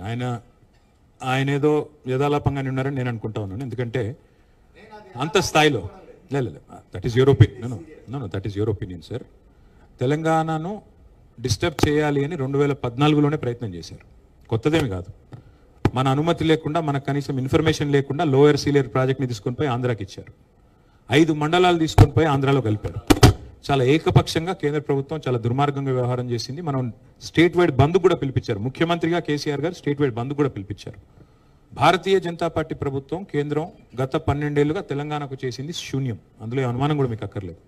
ఐటీఐఆర్ రద్దు చేశారు, బయ్యారముకు కర్మాగారం పెట్టలేదు, విభజన హామీల్లో ఒక్కటి కూడా నెరవేర్చలేదు. ప్రయోగాలు చేశారు. కాకపోతే మధ్యలో సెక్షన్ 8 అడ్డం పెట్టుకుని హైదరాబాద్ను కొంత కేంద్ర పాలిత ప్రాంతం చేయాలనే ప్రయత్నం కూడా కొంతకాలం కుట్ర జరిగింది. కానీ ఇందాక నేను చెప్పింది ఊరికే చెప్పలేదు అమర్ గారు. తెలంగాణ యొక్క పోరాట స్ఫూర్తి అందరికంటే బాగా 2 జాతీయ పార్టీలకు బాగా తెలుసు. కాంగ్రెస్కి తెలుసు, బీజేపీకి తెలుసు. మళ్ళీ తెలంగాణ ఎంత ఫాస్ట్గా చార్జ్ అవుతుంది, ఎంత ఫాస్ట్గా అవసరమైతే కదం తొక్కుతుంది కూడా వాళ్ళకి అవగాహన ఉంది. కాబట్టి అట్లాంటి ప్రయోగాలు మనమే చేస్తారని నేనైతే అనుకోను. పవన్ కళ్యాణ్ గారు నేను ఆవేశంగా మాట్లాడినప్పుడు ఏమైనా మాట తూలారేమో నాకు తెలియదు. బట్ నేనైతే అనుకోవట్లేదు, అట్లా జరుగుతుందని అనుకోవట్లేదు. అట్లా జరిగితే మాత్రం ఇంకొక ఉద్యమం మాత్రం అద్భుతమైన ఉద్యమం జరుగుతుంది. దానికి మళ్ళీ బీఆర్ఎస్ నాయకత్వం వహిస్తుంది. అందులో అనుమానం కూడా అక్కర్లేదు. సతీష్ గారు. సార్, రీసెంట్గా రేవంత్ రెడ్డి మాట్లాడుతూ మేము రైతులకు ఉచిత విద్యుత్ కొనసాగిస్తే బీఆర్ఎస్ వచ్చే ఎన్నికల్లో పోటీ చేయకుండా ఉంటుందా అని చెప్పేసి అడిగారు. నేను రేవంత్ రెడ్డి గారికి నేను అడిగేది ఒకటే, ఉచిత విద్యుత్ విషయంలో ఎవరికన్నా కొంత హక్కుంది మాట్లాడేదంటే డాక్టర్ వైఎస్ రాజశేఖర రెడ్డి గారి నాయకత్వంలో ఆనాడు ఒరిజినల్ కాంగ్రెస్ వాళ్ళకు కొద్దిగా ఏమైనా హక్కు ఉంటుంది. అప్పుడు రేవంత్ రెడ్డి గారు ఏ పార్టీలో ఉన్నారో, ఆయన ఎక్కడున్నాడో నాకు తెలియదు. కానీ ఆయనకు ఉచిత విద్యుత్తు అనే మాట మాట్లాడే హక్కు కూడా లేదు. ఎందుకంటే అమెరికాలో రేవంత్ రెడ్డి గారు తన మనోగతాన్ని స్పష్టంగా బయటపెట్టారు. రైతులకు 3 గంటలు కరెంట్ ఇస్తే చాలు. నేను అనలా ఇది. రేవంత్ రెడ్డి గారు స్వయంగా ఆనాడు పిసిసి అధ్యక్షుడిగా ఆటాకో తానాకో ఏదో సభకు పోయారో, అక్కడ ఎవరు అడిగితే చెప్పారు 24 గంటలు దండుగా 3 గంటలు ఇవ్వాలి. నిన్నగాక మొన్న పబ్లిక్ హియరింగ్ జరిగితే ఏది ఈ రైతు డిస్కామ్ అనే దాని మీద వ్యవసాయ కమిషన్ చైర్మన్ కోదండ రెడ్డి గారు, మొన్నటిదాకా కిసాన్ సెల్ అధ్యక్షుడిగా ఉన్న కోదండ రెడ్డి గారు సేమ్ మాట చెప్పారు. అక్కడ కూడా 3 గంటలు చాలు అని చెప్పారు. ఇవన్నీ కాదండి, నేను అడిగేది ఒకటే. కేసీఆర్ గారు 24 గంటలు ఉచితంగా విద్యుత్ వ్యవసాయానికి ఏ డిస్కమ్ పెట్టకుండా, కొత్త డ్రామా చేయకుండా ఇచ్చినప్పుడు మీరు ఎందుకు పెడుతున్నారు? ఒకటి. రెండోది, నాకు నిర్మలా సీతారామన్ గారు మాట్లాడిన ప్రెస్ కటింగ్ కూడా ఉంది. మీరు మోటార్లకు మీటర్లు పెట్టకపోతే 30,000 కోట్ల రుణం ఇవ్వము నిర్ద్వందంగా టైమ్స్ ఆఫ్ ఇండియాలో వచ్చింది. సీతారామన్ గారు చెప్పిన మాట, నిర్మలా సీతారామన్ గారు చెప్పిన మాట. దాన్ని రేవంత్ రెడ్డి గారు విభేదిస్తారా? మొన్న మీరు RDSSలో చేరారు కదా, చేరిన తర్వాత అందులో స్పష్టంగా రాసింది సోలార్ పవర్ జనరేషన్ ద్వారానే మరి భవిష్యత్తులో రేపటి రోజున ఉచిత కరెంట్ ఇచ్చేదానికి ఆస్కారం ఉంటుంది అని. మరి సోలార్ పవర్ రాత్రి రాదు కదా, మరి ఎట్లా ఇస్తారు మీరు కరెంట్ 24 గంటలు? ఇది ఇంకో పాయింట్. చివరి పాయింట్ నేను అనేది ఏంటంటే సతీష్ గారు, సవాళ్ళు ప్రతి సవాళ్ళు. ఇప్పుడు రేవంత్ రెడ్డి గారికి సవాళ్ళు విసరడం, పారిపోవడం కొత్త ఏం కాదు. 2018లో కొడంగల్లో ఓడిపోతే నేను సన్యాసం తీసుకుంటా అన్నాడు. 3 నెలల్లోనే తిరిగి వచ్చి పార్లమెంట్లో పోటీ చేశాడు. కాబట్టి ఆయనకేం కొత్త కాదు, ఆయనకి సిగ్గులేదు. కానీ ఒకటి మాత్రం పక్కా, 420 హామీలు ఏదైతే మీరు ఇచ్చారో, అభయహస్తం మేనిఫెస్టో అన్నారో, అది అమలు చేయకపోతే ఓటు అడగననే దమ్ము రేవంత్ రెడ్డికి ఉందా? నేను అడుగుతా ఉన్నా. ఇంకోటి చెప్తున్నాడు కదా ఆయన 2034 దాకా ముఖ్యమంత్రిగా ఉంటానని. అంత ధైర్యం ఉంటే ఇప్పుడే రద్దు చేసిరా? ఈ రోజు ఎన్నికలు జరిగితే బీఆర్ఎస్ చరిత్రలో ఎన్నడూ లేనంత పెద్ద మెజారిటీతో గెలవబోతుంది. 90 సీట్లకు పైగా గెలిచే ఆస్కారం ఈరోజు ఉంది. అందుకే ఆయనకు తెలుసు, ఇవన్నీ తెలుసు. ఏదో డైవర్షన్ కోసం, అటెన్షన్ డైవర్షన్ కోసం ఆడే నాటకాలు తప్పేమీ కాదు. ఆయనకు నిజంగానే చిత్తశుద్ధి ఉంటే 420 హామీలు అమలు చేస్తేనే నేను పోటీ చేస్తాను చెప్పమనండి, మేము కూడా రెడీ. రామ్లానా కేటీఆర్ గారు, ఈ విగ్రహాలది ఒకటి ఇష్యూ అవుతుంది. గతంలో మీరు సచివాలయం ఎదురుగా పెట్టిన రాజీవ్ గాంధీ విగ్రహం తీసేసి గాంధీ భవన్కి పార్సిల్ పంపిస్తామన్నారు. తాజాగా అమీర్పేట మైత్రివనంలో పెట్టే ఎన్టీఆర్ విగ్రహాన్ని తొలగించి అధికారంలోకి వస్తే ఆంధ్రాకు పార్సిల్ పంపిస్తామని చెప్పి టీఆర్ఎస్ చీఫ్ కవిత చెప్తుంది. అసలు ఏంది విగ్రహాల లొల్లేంది, అసలు టీఆర్ఎస్ వైఖరేంది? భయ ఇంకా ఇంపార్టెంట్ సబ్జెక్టులు చాలా ఉన్నాయి. రేవంత్ రెడ్డి యొక్క డైవర్షన్ గేమ్లో మీరు కూడా పడ్డట్టున్నారు. పాపం రేవంత్ రెడ్డి గారికి పరిపాలన చేత కాదు కాబట్టి ఇట్లా అప్పుడప్పుడు టైంపాస్ కార్యక్రమాలు పెట్టి రాగానే తెలంగాణ తల్లి విగ్రహం మార్చేశారు, రూపం మార్చారు. ఇంటికి తులం బంగారం మీద పెళ్లికి తులం బంగారం ఇస్తాన్న రేవంత్ రెడ్డి గారు తెలంగాణ తల్లినెత్తిన ఉన్న బంగారు కిరీటం మాయం చేసిండు, నడుముకున్న వడ్డానం కూడా ఎత్తుకుపోయిండు. అట్లాంటి ఆయన గురించి ఏం మాట్లాడతాం? తెలంగాణ తల్లి రూపం మార్చాడు. తెలంగాణ తల్లిని ప్రతిష్ఠించాల్సిన చోట సెక్రటేరియట్ ముందట రాహుల్ గాంధీ తండ్రిని ప్రతిష్ఠించాడు. అసలు రాహుల్ గాంధీ తండ్రికి తెలంగాణకి ఏం సంబంధం నాకే తెలియదు, ఆయనకే తెలవాలా. మళ్ళీ నిన్నగాక మొన్న ఎన్టీ రామారావు గారు విగ్రహం పెట్టారు. ఎన్టీ రామారావు గారి విషయంలో మాకేమీ వారి పట్ల వేరే అగౌరవం కానీ ఇంకోటి కానీ లేదు. కానీ ఒకటి మాత్రం వాస్తవం, కేవలం ఇవాళ డైవర్షన్ టాక్టిక్స్తో, డైవర్షన్ గేమ్స్తో టైంపాస్ చేస్తాను అంటే మాత్రం కుదరదు. ముమ్మాటికి కాంగ్రెస్ తల్లి విగ్రహాన్ని, రాహుల్ గాంధీ తండ్రి విగ్రహాన్ని మాత్రం మా గవర్నమెంట్ వచ్చిన మరుక్షణమే భద్రంగా గాంధీ భవన్కి పంపించే బాధ్యత నేనే వ్యక్తిగతంగా తీసుకుంటాను. మీరు దాని విషయంలో ఏం ఆందోళన? కేటీఆర్ గారు, రాష్ట్రంలో వరుసగా జరుగుతున్నటువంటి గత కొద్ది రోజులుగా పరిణామాలు, ఆ తర్వాత మంత్రుల స్టేట్మెంట్స్ వాటి మీద, ముఖ్యంగా ఆంధ్ర తెలంగాణ లొల్లి జరుగుతుందనేది చాలా స్పష్టంగా అర్థమవుతుంది. అయితే కోమటిరెడ్డి వెంకటరెడ్డి ఆంధ్ర వాళ్లకు కాంట్రాక్టర్లు ఇవ్వం, తెలంగాణలో ఖచ్చితంగా చట్టం చేస్తామని చెప్తున్నారు. అయితే మీరు 9.5 ఏళ్ల పాటు అధికారంలో ఉన్నారు, అది సాధ్యమవుతుందా కోమటిరెడ్డి వ్యాఖ్యలు? కోమటిరెడ్డి వెంకటరెడ్డి గారిని, ఆయన ఒక మంత్రి, ప్రభుత్వంలో భాగస్వామి, సీనియర్ మంత్రి, వారిని నేను ఒకటే అడుగుతా ఉన్నా. మీ మేనిఫెస్టోలో, మీ డిక్లరేషన్లో మీరు హామీ ఇచ్చారు. ఎస్సీ ఎస్టీ డిక్లరేషన్ చేయవలలో ఏం చెప్పారు? 18% ఎస్సీలకు, షెడ్యూల్డ్ కాస్ట్కి, 12% ఎస్టీలకు కాంట్రాక్ట్లు ఇస్తాము ప్రభుత్వ వర్కులలో అన్నారంటే 30%. కామారెడ్డి డిక్లరేషన్లో ఏం చెప్పారు? 42% బీసీలకు ఇస్తామన్నారు మీరు. అంటే 72% కాంట్రాక్ట్లు. మరి మీరు చెప్పిన మాట ప్రకారం, మీరు ఇచ్చిన హామీ ప్రకారం రాష్ట్రంలో ఎస్సీ ఎస్టీ బీసీలకు ఇవ్వాలి. నేను వెంకటరెడ్డి గారు నేను కోరుతా ఉన్నా, ఈ 72% కాంట్రాక్ట్లు ఇప్పటి వరకు రాష్ట్రంలో ఎక్కడన్నా ఇచ్చారా మీరు? 72 పైసలను ఇచ్చారా? Narayanpet Kodangal lift irrigation project ముఖ్యమంత్రి గారు సొంత నియోజకవర్గం, ఎవరికి ఇచ్చారండి? మెగా కృష్ణారెడ్డి గారు, పొంగులేటి శ్రీనివాసరెడ్డి గారు. హైదరాబాద్కు నీళ్లు తెచ్చే డ్రింకింగ్ వాటర్ ప్రాజెక్టు ఎవరికి ఇచ్చారు? మీరే గతంలో ఈస్ట్ ఇండియా కంపెనీని ముఖ్యమంత్రి గారు పిలిచిన కంపెనీకే మళ్ళీ కట్టబెట్టారు. కాబట్టి కాంగ్రెస్ వాళ్ళు మాట్లాడే మాటలకి, చేసే పనులకి పొంతన ఉండదు. నిజంగా వెంకటరెడ్డి గారికి చిత్తశుద్ధి ఉంటే చట్టం పెట్టండి. 72% కాంట్రాక్టులు ఖచ్చితంగా ఎస్సీ ఎస్టీ బీసీలకు మేము చెప్పినట్టుగా ఇస్తున్నాము. స్పెషల్ సెషన్ పిలవండి, చట్టం పెట్టండి. మొదటి ఓటు మేమే ఇస్తాం మా పార్టీ తరఫున. నిరభ్యంతరంగా చట్టం తీసుకొని రండి, వి విల్ సపోర్ట్ ఇట్. అయిపోయింది, పవన్ కళ్యాణ్ అయిపోయింది మేడం. ఆగండి మీరు ఒక్క నిమిషం ప్లీజ్ ఆగండి. యూసుఫ్ బాబు గారు మాట్లాడండి. యూసుఫ్ గారు అడగండి, మీరు ఏం కాదు, వినబడుతుంది గట్టిగా అడగండి. కూర్చో sir.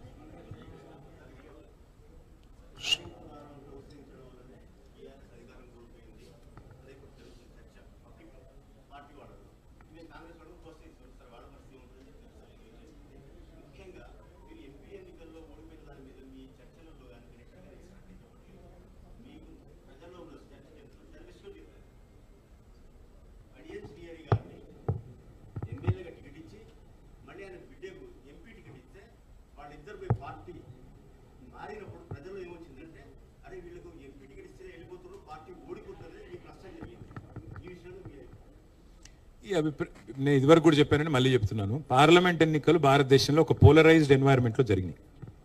Either your with Modi or against Modi అనే ఎన్వైర్న్మెంట్లో జరిగినాయి. ఒక బీఆర్ఎస్కే జరగలేదండి ఓటమి.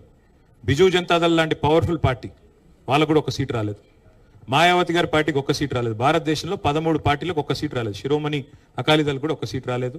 మహబూబా ముఫ్తీ కూడా ఒక సీట్ రాలేదు. కాబట్టి ఓటమి గెలుపు అట్లాంటి. మరి కాంగ్రెస్ పార్టీ ఎన్ని గెలిచిందండి పోయిన 10 ఏళ్లలో తెలంగాణలో? ఇప్పుడు ఎన్ని గెలుస్తుంది కాంగ్రెస్? ఎన్ని రాష్ట్రాలు గెలుస్తుంది? ఓటములు గెలుపులు రాజకీయాల్లో జీవితంలో చాలా చాలా తాత్కాలికంగా అట్టట్ట వస్తుంటే పోతుంటాయి. యూసుఫ్ బాబు గారు దాని గురించి ఏదో గందరగోళ పడాల్సిన అవసరం లేదు. పార్లమెంట్ తర్వాత జరిగిన జూబ్లీ హిల్స్ ఉప ఎన్నికలు ఏం జరిగింది? మా గతంలో 75,000 ఓట్లు వచ్చాయి, ఈసారి కూడా 75,000 ఓట్లు వచ్చాయి. అట్లాగే మొన్న మున్సిపల్ ఎన్నికల్లో ఏం జరిగింది, పంచాయతీ ఎన్నికల్లో ఏం జరిగింది? బీఆర్ఎస్ అనేది బలంగా ఉంది, గట్టిగా ఉంది. మరి మా కార్యకర్తలతో సహా నాయకులతో సహా అందరూ దృఢంగా ఉన్నారు. ఎలక్షన్ ఎప్పుడు వచ్చినా మళ్ళీ తిరిగి 2028లో వచ్చినా అంతకంటే ముందు వచ్చినా ముమ్మాటికి రాష్ట్రంలో ఎగిరేది గులాబీ జెండానే, మళ్ళీ తిరిగి ముఖ్యమంత్రి అయ్యేది కేసీఆర్ గారు. అందులో ఆలోచన ఎక్కలేదు సార్. నేనేమంటున్నా సార్ అంటే కర్ణుడి చావుకు 100 కారణాలు అన్నట్టు ప్రతి ఓటమికి 100 ఉంటాయి. Failure is an orphan sir, success has many fathers. నేను గెలిపించానంటే నేను గెలిపించాను చెప్తారు గెలిచినప్పుడు, ఓడిపోయినప్పుడు అందరూ నాది కాదు అది కాదు ఇది కాదు ఏదో ఒకటి చెప్తారు. 100 కారణాలు ఉంటాయి, 100లో మీరు చెప్పింది ఒకటి కావచ్చు. ఒక నిమిషం రాహుల్ సూరజ్ చాలా వెయిట్ చేస్తుండే. రాహుల్ నేను నొక్కేస్తున్నారు బాస్, నేను తొక్కేస్తున్నారు. సార్ ఈ తుమ్మిడిహట్టి ప్రాజెక్టు మరొకసారి తెరపైకి వచ్చింది. మహారాష్ట్ర సీఎంకు లేఖలు రాసిన ఇప్పటికి 2 సార్లు అని చెప్పేసి ముఖ్యమంత్రి ప్రకటిస్తున్నారు. అసలు ఈ తుమ్మిడిహట్టి ప్రాజెక్టు మళ్ళీ అసలు సాధ్యమా? అసలు 2,000 ఎకరాలు ఇవ్వలేదా? సూరజ్ గారు, ముఖ్యమంత్రి గారు ఆడే డైవర్షన్ గేముల్లో తుమ్మిడిహట్టి ప్రాజెక్ట్ ఒకటి. 2.5 ఏళ్ళు అయిపోయిందండి వాళ్ళ ప్రభుత్వం, 50% టైం అయిపోయింది, ఇంటర్వెల్ అయిపోయింది సినిమాకి. చేసేది ఉంటే ఎప్పుడో చేయాలి కదా, ఎందుకు చేయలేదు? ఇంకోటి ముఖ్యమంత్రి గారికి తెలియదా? ఆయన ఆఫీస్లోనే లేఖలు ఉన్నాయి. గతంలో దేవేంద్ర ఫడ్నవీస్ గారి కంటే ముందు పృథ్వీరాజ్ సింగ్ చౌహాన్ అని ఒక ఆయన ముఖ్యమంత్రి ఉండేది ఆ మహారాష్ట్రకి, కాంగ్రెస్ ముఖ్యమంత్రి. ఇక్కడ కిరణ్ కుమార్ రెడ్డి గారు ముఖ్యమంత్రిగా ఉన్నారు అప్పుడు 2013 ప్రాంతంలో. కాంగ్రెస్ పార్టీ ఢిల్లీలో కూడా అధికారంలో ఉంది యూపీఏ రూపంలో. సో ఆంధ్రప్రదేశ్లో కాంగ్రెసే ఉండే, మహారాష్ట్రలో కాంగ్రెసే ఉండే, కేంద్రంలో కూడా కాంగ్రెసే ఉండే. ఆ రోజే తుమ్మిడిహట్టి గురించి పృథ్వీరాజ్ సింగ్ చౌహాన్ గారు ఉత్తరం రాసినారు. మేము ఏ పరిస్థితుల్లో కూడా 152 మీటర్లకు ఒప్పుకోము, ఏ పరిస్థితుల్లో కూడా ఒప్పుకోము, ఇప్పటిదాకా మీరు పెట్టిన ప్రతి రూపాయి ఖర్చు కూడా నిష్ఫలం అవుతుంది, ఇన్ఫ్రక్షియస్ ఎక్స్పెండిచర్ అవుతుందని చెప్పి కాంగ్రెస్ ముఖ్యమంత్రి ఉత్తరం రాసిండు. తర్వాత మేము వచ్చిన తర్వాత మేము కూడా ప్రయత్నం చేసాం. మొదటి 9 నెలలు కేసీఆర్ గారు స్వయంగా, హరీష్ రావు గారు స్వయంగా అక్కడ ఇరిగేషన్ మంత్రి గారితో, అక్కడ ముఖ్యమంత్రి గారితో పోయి కలిసి రిక్వెస్ట్ చేసి, సార్ మా ప్రాంత ప్రజల ఆకాంక్ష ఇది ఒప్పుకోండి అంటే దేవేంద్ర ఫడ్నవీస్ చెప్పిన మాట ఏంటంటే, ఈ ప్రాజెక్ట్ కట్టొద్దు, ముంపుకు గురయ్యేది నా ప్రాంతమే అని చెప్పి నేనే పోరాటం చేసిన, నేనెట్లు ఒప్పుకుంటానండి, సమస్య లేదు, 152 మీటర్లు ఒప్పుకునే సమస్య లేదన్నాడు. ఇదంతా రేవంత్ రెడ్డికి తెలుసు, తెలియక కాదు. ఇప్పుడు ఏంది డ్రామా? తుమ్మిడిహట్టిని ఆయన కట్టినట్టు ఎవరన్నా నాకు తెలియక అడుగుతా, పక్క రాష్ట్ర ముఖ్యమంత్రి అపాయింట్మెంట్ ఇవ్వడండి అని అడిగితే, అడిగే పద్ధతులు అడగాలి. నువ్వేదో ఉత్తరం రాసినా కాదు కదా, నువ్వు పోయి అడుగు, కలువు. ఒక్కటి మాత్రం పక్కా బ్రదర్, రేవంత్ రెడ్డి చేసే ఏ పనిలో చిత్తశుద్ధి ఉండదు. కేవలం డ్రామా, డైవర్షన్ తప్ప ఏది ఉండదు. డ్రామా, డైవర్షన్, డిస్ట్రక్షన్, ఇది మాత్రమే ఆయనకు తెలుసు. తుమ్మిడిహట్టి ప్రాజెక్ట్ నిజంగా కట్టాలన్న చిత్తశుద్ధి ఉంటే పోయి ధర్నా చేయి, బాంబేలో కూర్చో, ఆయన ఇంటి ముంగట ధర్నా చేయి, నిరాహార దీక్ష చేయి, కథలకు ఎవరొద్దన్నారు నిన్ను? ఇది ఏది చేయకుండా ఏదో చేసినట్టు భ్రమ కల్పిస్తూ చూద్దాం ఏం చేస్తారు. సార్ ఈ మధ్య హిమాంశు సిరిసిల్లలో హల్చల్ చేశాడు sir. So can we see in him the emergence of ఎందుకన్నా పాపం పిల్లగాని ఎందుకు చెడగొడతారన్న మీరు, వదిలేండి. ఆయన ఏదో దేవుడి దర్శనానికి పోయినాడు, ఏం హల్చల్ చేశాడు పాపం. వాళ్ళ దోస్తులు 2 అమెరికాకి వెళ్ళి వచ్చిండ్రు, 2 అమెరికా ఫ్రెండ్స్ కాలేజీలో చదువుకుంటున్నాడు, ఆయనతో పాటు వచ్చిండ్రు, ఎండాకాలం సెలవులను వచ్చిండ్రు. గుడికి తీసుకుపోయిండు. గుడికి తీసుకుపోతే ఇవాళ రేపు సోషల్ మీడియా ప్రపంచం ఇది. సోషల్ మీడియాలో ఏదో ఫ్రెండ్స్ పెట్టుకున్నారు పిల్లలు. ఇప్పుడు మీ పిల్లలు కూడా ఉంటారు రాహుల్, సోషల్ మీడియాలో పెట్టుకోరా? దానికి పాపం ఆయన ఎందుకు గుంజుతున్నారు? ఇప్పుడు ఇళ్ళకి వచ్చి నేనే బాధపడుతున్నా, ఇప్పుడు ఆయన ఎందుకు మధ్యలో? కేటీఆర్ గారు 23 ఎన్నికల్లో జిహెచ్ఎంసీ అసెంబ్లీలో బాగా పర్ఫామ్ చేసింది బీఆర్ఎస్, కానీ రూరల్ తెలంగాణలో ఆ స్థాయిలో చేయలేకపోయింది. దానికి కారణం ఏమనుకుంటున్నారు? 28 ఏమీ లేదు బ్రదర్, 420 హామీలు లేదండి, 420 హామీలు. 10,000 ఇస్తే 15,000 ఇస్తాం, తులం బంగారం ఇస్తాం అని చెప్పి అడ్డగోలు మాటలు ఏదైతే కాంగ్రెస్ చెప్పిందో దాన్ని కొన్ని చోట్ల ప్రజలు నమ్మారు, అంతకంటే ఏమీ లేదు. ప్రజలు నమ్మారు. ఇవాళ నమ్మిన వాళ్ళు బాధపడుతున్నారు, అయ్యో అనవసరంగా నమ్మాం వీళ్ళని. ఇప్పుడు చివరి గింజ దాకా ధాన్యం కొంటా అంటున్నాడు ముఖ్యమంత్రి. పంటలకు బోనస్ ఇస్తానాడు 500 రూపాయలు, ఎక్కడని ఇచ్చారండి? చివరి గింజ కాదు, తొలి గింజ కొనట్లేదు ఇవాళ. రైతు భరోసా ఇస్తాడు 15,000 అన్నాడు, ఒక్కరికి వచ్చిందా భరోసా 15,000? కాబట్టి ఇట్లా నమ్మి కొంత మాకు ఇంకోటి తేడా ఎంత బ్రదర్ మాకు వాళ్ళకి? 1.8%. మొత్తం స్టేట్ వైడ్ చూసుకుంటే 4 lakh ఓట్స్ డిఫరెన్స్. కాబట్టి మొన్న మాకు జరిగింది ఏదో భయంకరమైన ఓటమని నేను అనుకోవట్లేదు. 119లో 39 గెలిచాం, 37% ఓటు తెచ్చుకున్నాం. 1.8% తేడాతో 3వసారి పోటీ చేశాం. ఇంకొకటి మళ్ళీ చెప్తా ఉన్నాను, నేను గుర్తుపెట్టుకోండి, 14లో ఒంటరిగా పోటీ చేశాం, 18లో ఒంటరిగా పోటీ చేశాం, 23లో కూడా ఒంటరిగానే పోటీ చేశాం. అయినా గణనీయంగా ఓట్లు తెచ్చుకున్నాం. కాబట్టి ముమ్మాటికి మళ్ళీ ఒంటరిగానే పోటీ చేస్తాం, తప్పకుండా తిరిగి అధికారంలోకి వస్తాం. శ్రీకాంత్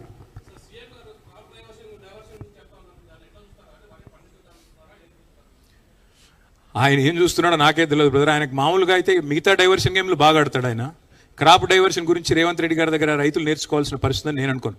ఏమన్నా తుమ్మల నాగేశ్వరరావు గారు చెప్తే ఆయన రైతు, ఈయన రియల్ ఎస్టేట్ బ్రోకరు. ఇద్దరికి చాలా తేడా ఉంటుంది. రేవంత్ రెడ్డి గారు రైతుల గురించి మాట్లాడితే చాలా దరిద్రంగా ఉంటుంది. బషీర్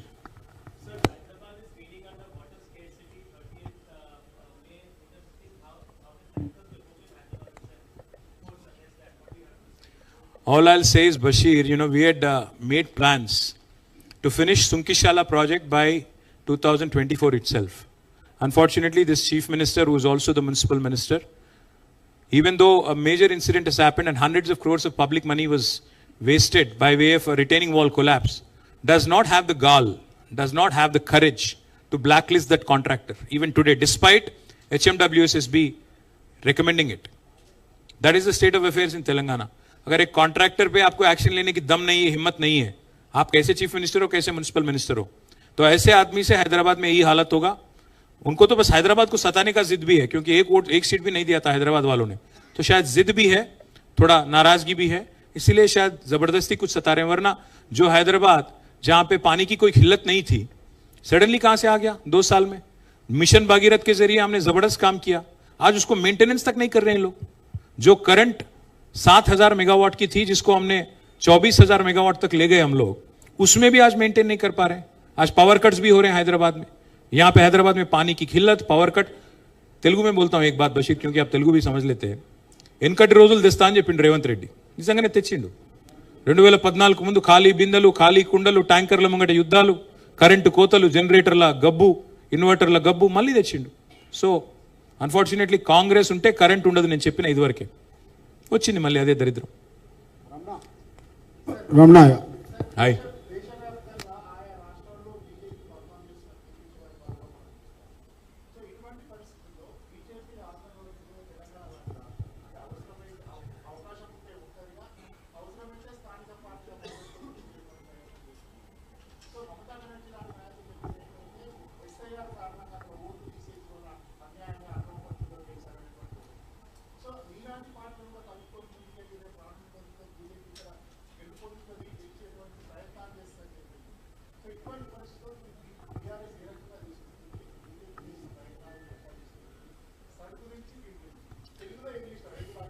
బీజేపీ ఆల్రెడీ ఇక్కడ కాంగ్రెస్తో కలిసి ఉంది కదా, కొత్తగా మాతో కలిసేదే ఉంది. నేను ఊరికే చెప్పట్లేదు రమణ, అది మీకు ఆశ్చర్యంగా అనిపించవచ్చు, కానీ చూడండి ఇక్కడ నడుస్తుంది జోడీ ప్రభుత్వం కదా. చూడండి, మొన్న కేంద్ర మంత్రి గారి కుమారుడు పాక్సో నిందితుడిగా ఉంటే 9 రోజులు ఎవరు కాపాడారండి ఆయనని? రేవంత్ రెడ్డి కాదా? రేవంత్ రెడ్డి ప్రభుత్వం కాదా? బ్రహ్మాండంగా ఒకరినొకరు కాపాడుకుంటున్నారు. నేను అడుగుతా ఉన్నా, ఈరోజు రెవెన్యూ మినిస్టర్ పొంగులేటి శ్రీనివాసరెడ్డి ఇంటి మీద ఈడీ రైడ్ అవుతుంది September 28, 2024. Now we're almost entering 2026. September దగ్గర పడ్డది, 2 ఏళ్ళు అవుతుంది. ఎందుకు యాక్షన్ తీసుకోరు? ఈడీ ఈ రోజు వరకు కనీసం ప్రెస్ నోట్ కూడా ఇవ్వలే బయటికి.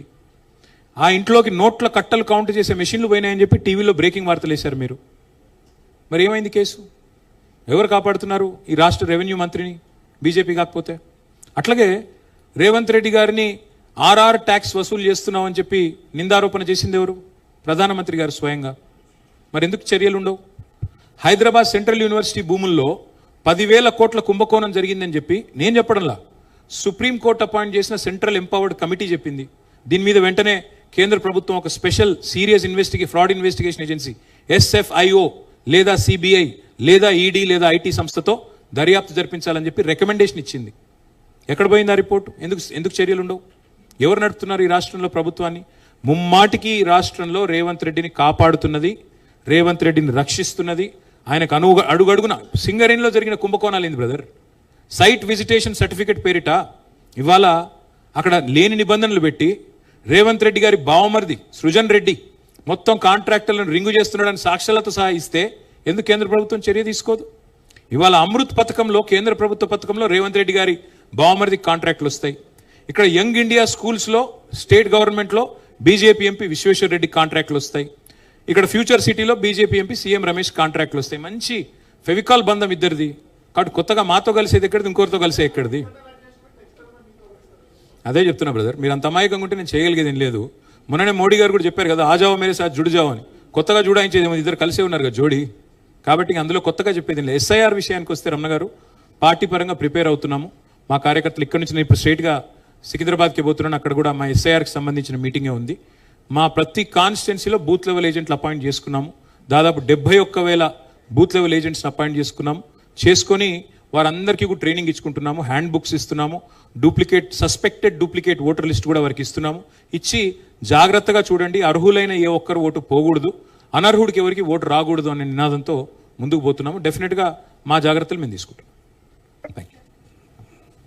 సార్, మీరు ఇందాక చెప్పినట్టు ఈ తెలంగాణ సాధన కోసం రాల్చిన నెత్తురులో ఒకటో రెండో చుక్కలు పాత్రికేయులు కూడా ఉన్నాయి. ఎందుకంటే అమరవీరులు కాకపోయినప్పటికీ తెలంగాణ పోరాటంలో ముందు బాగా నిలిచి పోరాడింది వాళ్ళు, అంటే ఉద్యమకారులకు అండగా నిలిచింది కూడా ఖచ్చితంగా పాత్రికేయులే. అయితే మీ ఈ సుదీర్ఘ కాలంలో పుష్కర కాలంలో అత్యంత నిర్లక్ష్యానికి గురైంది కూడా జర్నలిస్టులు. అది నేను అంటున్న మాట కాదు, మొత్తం యావత్ జర్నలిస్ట్ సమాజం అంటున్నటువంటి మాట. దీన్ని మీరు ఎప్పుడైనా సమీక్షించుకున్నారా? దాంతో పాటు ఫస్ట్ ఆఫ్ ఆల్ నేను మీతో అసలు ఏకీభవించను. 100 కోట్ల రూపాయలు బడ్జెట్లో పెట్టిన ఒకే ఒక్క నాయకుడు జర్నలిస్ట్ సంక్షేమానికి కేసీఆర్. రెండవది, గుజరాత్లో లేని అక్రెడిటేషన్ కార్డులు భారతదేశంలో ఎక్కడ లేని విధంగా అక్రెడిటేషన్ కార్డులు 18,000 ఇచ్చింది కేసీఆర్. కరోనా అప్పుడు ఈ దేశంలో ఏ జర్నలిస్ట్కి ఏ ప్రభుత్వం సహకరించలేదు, కేవలం కేసీఆర్ గారి ప్రభుత్వం మాత్రమే. ఇవాళ భారతదేశంలో ఎక్కడైనా ఒక జర్నలిస్ట్ చనిపోతే పెన్షన్ ఇచ్చే సౌకర్యం ఈ దేశంలో ఎక్కడా లేదు. ఒక్క కేసీఆర్ గారి ప్రభుత్వం పెట్టిన నిధుల వల్ల ఇక్కడ మాత్రమే ఉంది. మీకు ఎందుకు నిర్లక్ష్యం జరిగిందని ఎందుకు అనిపిస్తుందో నాకైతే అర్థం కావట్లేదు. అమ్మా, హెల్త్ కార్డ్స్ కూడా ప్రభుత్వ ఉద్యోగులతో సమానంగా మీకు హెల్త్ కార్డులు ఇచ్చింది కేసీఆర్ ప్రభుత్వం. ఇప్పుడు ఇక్కడ కూర్చున్న వాళ్ళు కూడా చాలా మంది వాడుకునే ఉంటారు. నేనేమంటున్నా అంటే, దయచేసి బటగల్చి మీద వేసేయకండి, జనరల్ స్వీపింగ్ రిమార్క్స్ చేయకండి. ఒకటి, ఏమన్నా ఒక ఇళ్ల స్థలాల విషయంలో మీకు అసంతృప్తి ఉంటే ఉండొచ్చు. నేనేమంటున్నాను, ఇప్పుడు న్యాయస్థానాల్లో వివాదం జరుగుతూ ఉంది, కొనసాగుతూ ఉంది. మేమేం చేయాలి? ఇప్పుడు మీరు రాయమంటే నేను ఇక్కడ ఉత్తరం రాసి ఇచ్చిపోతా, ఆయన ఎక్కడిస్తారో ఇవ్వనండి. కానీ ఫ్యూచర్ సిటీ, ఆ ఫ్యూచరే లేని నాయకుడు ఫ్యూచర్ సిటీ కడతా మీరు దాన్ని నమ్మితే నిర్ణయం చేయమంటారు? ఆయనకే ఫ్యూచర్ లేదు, తుమ్మితో ఊడిపోయే ముక్క ఆయన పదవి. రేపు రాహుల్ గాంధీ కోపం వస్తే రేపు సాయంత్రం ఉద్యోగం పొద్దు ఆయనది. కాబట్టి ఆయన ఏదో నేను ఫ్యూచర్ సిటీ అంటే మీరు దానికి భ్రమపడితే, జర్నలిస్ట్ మిత్రులకు కూడా నా ప్రార్థన, జర్నలిస్టులకి ఇస్తాడంటే స్థలాలు, పక్కనే జూ పార్క్ ఇస్తాడంటే ఇంకా ఆయన ఏమనాలి? నేను అర్థం చేసుకోండి మీరు కూడా, అంతకంటే ఎక్కువ చెప్పడం బాగోదు. కవిత గారు, కవిత బిలేటెడ్ హ్యాపీ బర్త్డే అమ్మా. మీరు ఒక మాట చెప్పారు, 2 సార్లు మేమే రాబోతున్నాము అనేది ఒక మాట అన్నారు. నెక్స్ట్ మేమే వస్తున్నాము, కార్యకర్తలు కూడా నమ్మకం ఉంది, 100కి పైగా స్థానాలు మేము వస్తామన్నప్పుడు మిలిటెంట్ పోరాటం చేయాలి అని 90 అన్నాను, మీరు 10 పెంచినందుకు ధన్యవాదాలు. సారీ, మిలిటెంట్ పోరాటం చేయాలి అన్న బాల్కా సుమన్ అదే టైంలో ఇంకొక మాట కూడా అన్నారు, మేము రైతుల కోసం ధర్నా చేస్తే 100 మందిలో 5 మాత్రమే రైతులు ఉన్నారు, మిగతా అంతా బీఆర్ఎస్ కార్యకర్తలే ఉన్నారు అనేటువంటి మాట. అక్కడ డౌట్ఫుల్ గా ఉందా, నమ్మకం లేదా అనేది ఒకటి. Not at all. I'll tell you one simple thing. ప్రజలు కూడా కొన్ని విషయాల్లో ఎంత క్లారిటీగా ఉంటారంటమ్మా. తెలుగులో సామెత ఉంది, నేను ఆ మాట ఇప్పుడు ఇక్కడ చెప్తే బాగుండదు, మళ్ళీ మీరు తర్వాత నన్ను ఇంకో వేరే రకంగా ఇది అనుకుంటారు. ప్రజలైనా ఎవరైనా ఇప్పుడు పళ్ళుండే చెట్టుకే రాళ్ళు పడతాయి. సో చేసే వాళ్ళని అడుగుతారు పని, చేయని వాళ్ళని అడగరు. ఇప్పుడు రేవంత్ రెడ్డికి చెప్పినా ఒకటే, దున్నపోతు మీద వానబడ్డట్టు తప్ప ఆయనకి చెప్పినా వేస్ట్ అని చెప్పి వదిలేశారు. ఈయన చెయ్యడు, అన్ని అడ్డగోలు మాటలు చెప్పి అధికారంలోకి వచ్చాడు. ఈయన చెయ్యడు, ఈయనకి ఇంట్రెస్ట్ లేదు, ఇంటెంట్ లేదు, అన్నిటికీ మించి కమిట్మెంట్ అంతకంటే లేదు. తెలంగాణ సొయ్యి లేదు, తెలంగాణ ప్రేమ లేదు. ఇది ఇవాళ తెలంగాణ ప్రజల్లో అందరికీ అర్థమైంది. ఆయన ఒక్కరిని మోసం చేయలేదు తల్లి. రైతులు 70 లక్షల మంది ఇవాళ బాధపడుతున్నారు. వడ్లు కొంటలేడు, మక్కలు కొంటలేడు, ఏది కొంటలేడు, ఆగమాగం అవుతున్నారు. కానీ రోడ్ ఎక్కితే ఎర్రటి ఎండ, కూర్చోవాలి. రేవంత్ రెడ్డికి పోయేది ఏం లేదండి, వడదెబ్బ అని తప్పించుకొని వెళ్ళిపోయాడు సగం స్పీచ్లని. కానీ రైతులు అట్లా కాదు కదా పాపం, అదే కుప్పల కాడ అట్లే కాపలా ఉంటున్నారు. వడదెబ్బ అయినా ఏ దెబ్బ అయినా అన్నీ ఉన్నారు.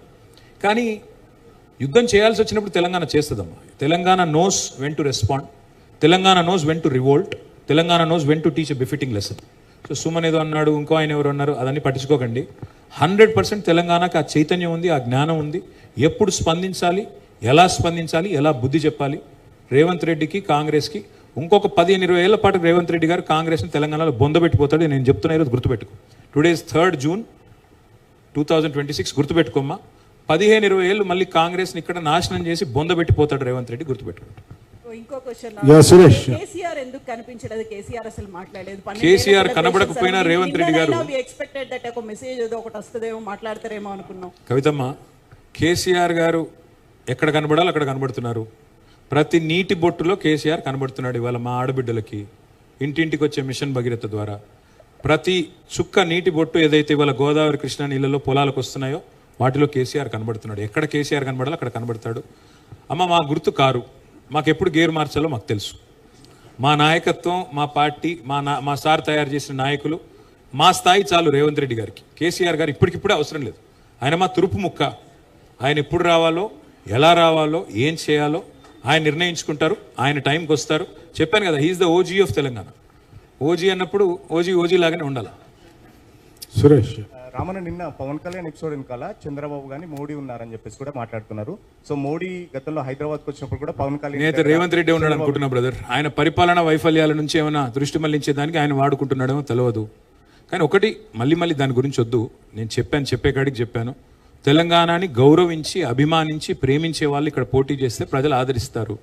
లేకపోతే ఏం జరగాలో అదే జరుగుతుంది. ప్రజలు విఘ్నులు, గొప్పవాళ్ళు, వాళ్ళు నిర్ణయం తీసుకుంటారు. Mahesh, times of India. Mahesh,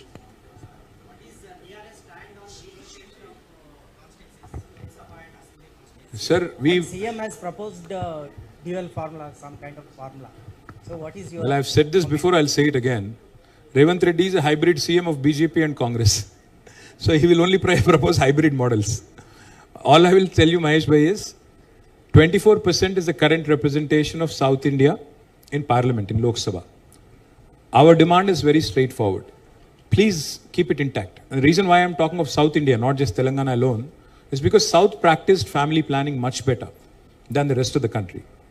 You cannot penalize the South of India just because we have done something that the government of India had asked us to do. So, if you want to cut down this representation from 24% to whatever, that will not at all be acceptable. Keep it intact, maintain it the same. 24% पे अगर आपको delimitation करना है, that is okay for us. But other than that, if you even reduce it by 0.001%, BRS will definitely take to the streets. We'll certainly fight this injustice and we'll certainly oppose it. we have time for 3 more questions. We'll take a question from that girl. Yeah. మీ వాళ్ళు కూడా అలసిపోయినట్టున్నారు, క్వశ్చన్లు అయిపోయినట్టున్నాయి. చాలా ఉన్నాయి sir ఇంకా. Yeah, ఒక్క నిమిషం. Yeah, please.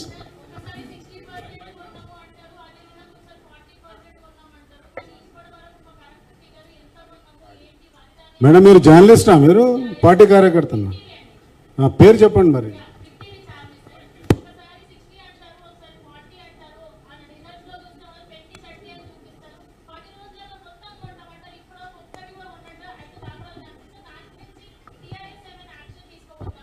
This is a big accusation. Listen, ఇప్పుడు May 6 నాటికి నా క్లిప్పింగ్ ఉంది. ఇప్పుడు నీకు అన్ని ఎందుకు తీయాలని తీయట్లేదు. 6th May 2026 నాడు ఉత్తమ్ కుమార్ రెడ్డి గారు ఏం చెప్పారంటే, civil supplies minister, 90 lakh metric tons కొనుగోలు చేస్తాము ధాన్యం అని చెప్పారు. నిన్నగాక మొన్న 29th May రోజు ఉత్తమ్ కుమార్ రెడ్డి గారి స్టేట్మెంట్ ఏంటంటే, లేదు మేము 90 లక్షలు కొనము, 75 లక్షలు కొంటామన్నారు. సో ఆల్రెడీ 15 లక్షలు ఆల్రెడీ కటింగ్ పెట్టేసిండు. యాక్చువల్గా అమ్మా, నేను ఆనెస్ట్ చెప్తున్నాను, నేను కూడా జిల్లాలు తిరుగుతున్నాను, చాలా వరంగల్ తిరిగాను, సంగారెడ్డి తిరిగాను, సిరిసిల్ల, కరీంనగర్ కూడా పోయినా. ఎక్కడ పోయినా ఇవాళ రైతుల మీద నాకు ఒకటే అర్థమైంది, వాళ్ళ కుట్ర. ఏ పరిస్థితుల్లో కూడా వాళ్ళు ధాన్యం కొనే మూడ్లో లేరు. ధాన్యం కొంటే ఏమవుతుంది? MSP ఇవ్వాలా, 2400 ఇవ్వాలా. రెండోది ఏంది? బోనస్ ఇవ్వాలా, 500. ఇదంతా తప్పించుకునే తందుకు వాళ్ళని సతాయించి వేధించి అక్కడ సంచులు కూడా ఇస్తలేరు. నువ్వు ధాన్యం అంటున్నావు, గన్నీ బ్యాగ్స్ కూడా ఇస్తలేరు, సుతుల దారం ఇస్తలేరు. బోనస్ ఎక్కడిది? కొనకపోతే బోనస్ ఎక్కడిదన్నా? కాబట్టి ఏదీ లేదు. ఇది ఒక బోగస్ ప్రభుత్వం. వాళ్ళు చెప్పే లెక్కలు బోగస్సు, వాళ్ళు చేసే కార్యక్రమాలు బోగస్సు. మరి బీఆర్ఎస్ ఏం చేస్తుంది అని మీరు అంటున్నారు. ఏం చేస్తామంటే, కత్తి వాళ్ళ చేతుల్లో పెట్టి యుద్ధం మమ్మల్ని చేయమంటే కొద్ది కష్టం. బట్ మా యుద్ధం ఏదో, మా ప్రయత్నం ఏదో మీ బిగ్ టీవీ సహకరిస్తే మేము కూడా చేస్తాం. సార్, ఉమాని అండ్ ఒక చిన్న, మీరు చాలా ప్రెస్ మీట్స్ అటెండ్ అయ్యారు, ప్రెస్ క్లబ్కి వచ్చారు, జర్నలిస్ట్లకి హెల్త్ కార్డ్స్ అన్నారు, అవి 100% సక్సెస్ అయ్యాయి. కరోనా టైంలో 20,000 కూడా చాలామందికి హెల్ప్ అయింది. ఒక చిన్న క్వశ్చన్ ఏంటంటే, ఇప్పుడు ఫ్యూచర్ సిటీ అనేది అది చాలా దూరం, అది అవుతుందో లేదో క్లారిటీ లేని ప్రాజెక్ట్ అనేసి మీరు అంటారు. మంచిర్యాల అండ్ మంచిర్యాల అండ్ బుద్వేలు మంచి ల్యాండ్ మార్క్ ఉన్న ప్లేస్. సో దాని గురించి మీరు మంచి పాయింట్స్ రేజ్ చేశారు. ఇప్పుడు ఫ్యూచర్ వచ్చేది మీ గవర్నమెంట్ అంటున్నారు. అगर మీ గవర్నమెంట్ వస్తే మీరు అక్కడ స్టిక్ ఆన్ అవుతారా, మీరు ఇవ్వగలుగుతారా అక్కడ అనేది మాకు నేను ఒక్కడే చెప్తాను మా, let me tell you is one thing. నేను ఎట్లా గవర్నమెంట్లోకి వస్తాను, నీకే అనుమానం ఒక్కలేదు మా. ఎట్లాగ వస్తాం మేము గవర్నమెంట్లో, ప్రజల దయ మా మీద ఉంటుంది. 100% వస్తాం. 100% మీకు నేను మాటిస్తా ఉన్నా. ఈయన ఇవ్వడు కూడా, అది కూడా చెప్తున్నా నీకు. ఫ్యూచర్ సిటీ పేరిట డ్రామాలు తప్ప ఈయన మీకు ల్యాండ్ ఇవ్వడు, పట్టాలు ఇవ్వడు, అది పక్కా. ఇచ్చినా మీరు తీసుకుంటే ఇక నేనేం చేయలేను. ఎందుకంటే మీరు అక్కడెక్కడో జూ పార్క్ పక్కన, మీరు ఫార్మా యూనిట్ల పక్కన పోయి మీరు ఉంటానంటే నేను చేయగలిగింది ఏం లేదు. నేను మీకు ఇచ్చే మాట ఏమంటే,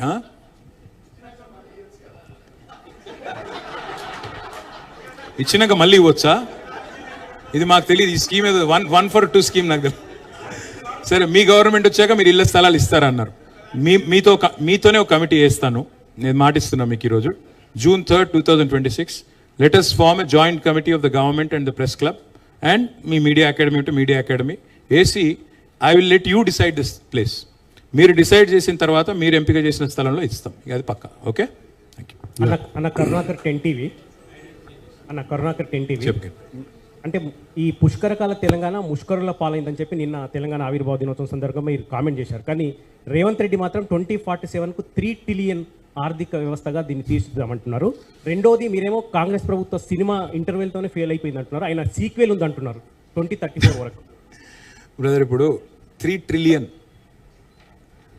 నేను ఈ మాట అంటే మళ్ళీ నాకు అహంకారం అంటారు, అదో బాధ అయిపోయింది ఇప్పుడు నాకు. 3 ట్రిలియన్లో ఎన్ని సున్నాలు ఉంటాయో రేవంత్ రెడ్డి గారు చెప్తే నేను ఇప్పుడే రాజకీయాలకు వెళ్ళిపోతా.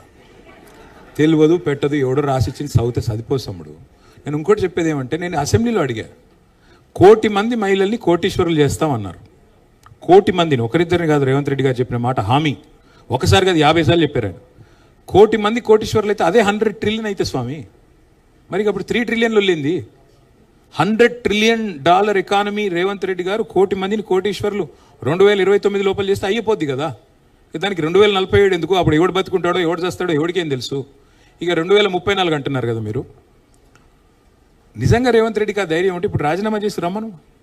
2034 కాదు, 2, 3, 4 సీట్స్ కూడా రావు. రాష్ట్రంలో ఓడిపోయే మొట్టమొదటి సీటు కొడంగల్, గుర్తుపెట్టుకోండి. రేవంత్ రెడ్డిని ఇదివరకు కూడా ఓడించాం 2018లో, మళ్ళీ 2029లో ఓడిస్తాం, ఇది కూడా గుర్తుపెట్టుకోండి. ఆయన లగచర్లలో చేసిన దుర్మార్గాలు ఎవడు మర్చిపోలేదు.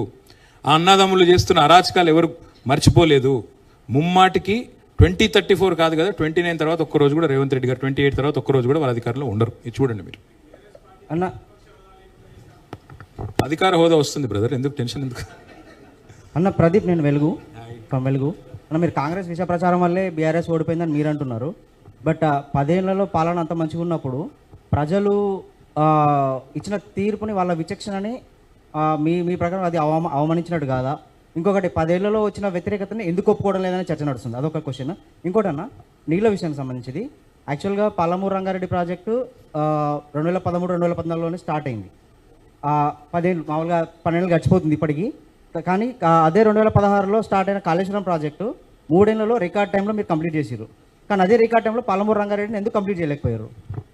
పాలమూరు రంగారెడ్డి ప్రాజెక్టులో ఫస్ట్ పంపు ఆన్ చేసి నీళ్ళు ఇచ్చింది కేసీఆర్, మర్చిపోకండి మీరు. అక్కడ 32 పంపులు ఉన్నాయి. నార్లాపూర్లో పంపు ఆన్ చేసి నీళ్లు చూపెట్టి నీళ్ళు ఇచ్చి, మహబూబ్నగర్ జిల్లా మీది కాదా, పాలమూరు మీద ప్రేమతో అడిగినావా? పాలమూరులో 8 లక్షల ఎకరాలు సాగు తీసుకొచ్చింది కేసీఆర్ ప్రభుత్వం.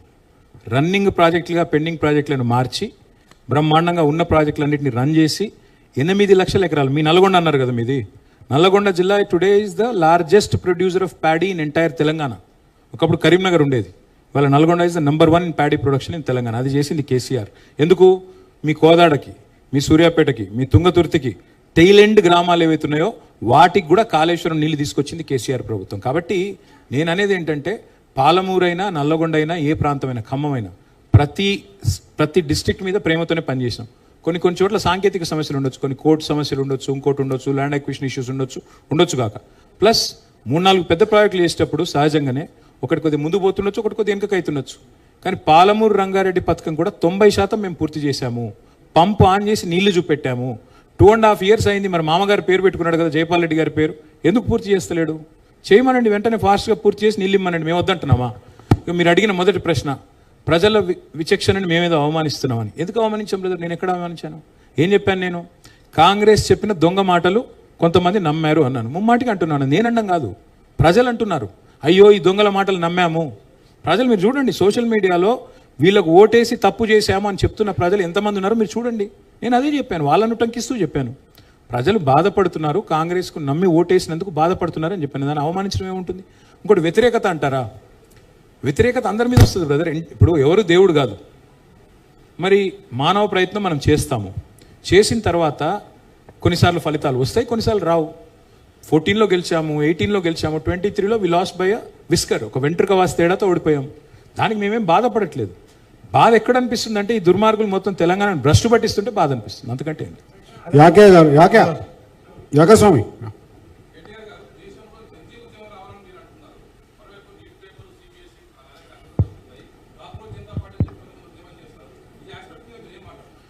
నేను ఒక 6-7 నెలల కింద ఎన్డీటీవీ వాళ్ళకి ఏదో ఈవెంట్ పెడితే అక్కడ మన బాంబేలో నేను అనింటి జెన్జీ ఉద్యమం ఇక్కడ కూడా వస్తుందా నేపాల్ తరహాలో అంటే రావచ్చు, పెద్ద అదే అంత కష్టతరం కాదు, మీరు అనుకున్నంత గొప్పగా ఏం లేదు బీజేపీ ప్రభుత్వం అని చెప్పిన.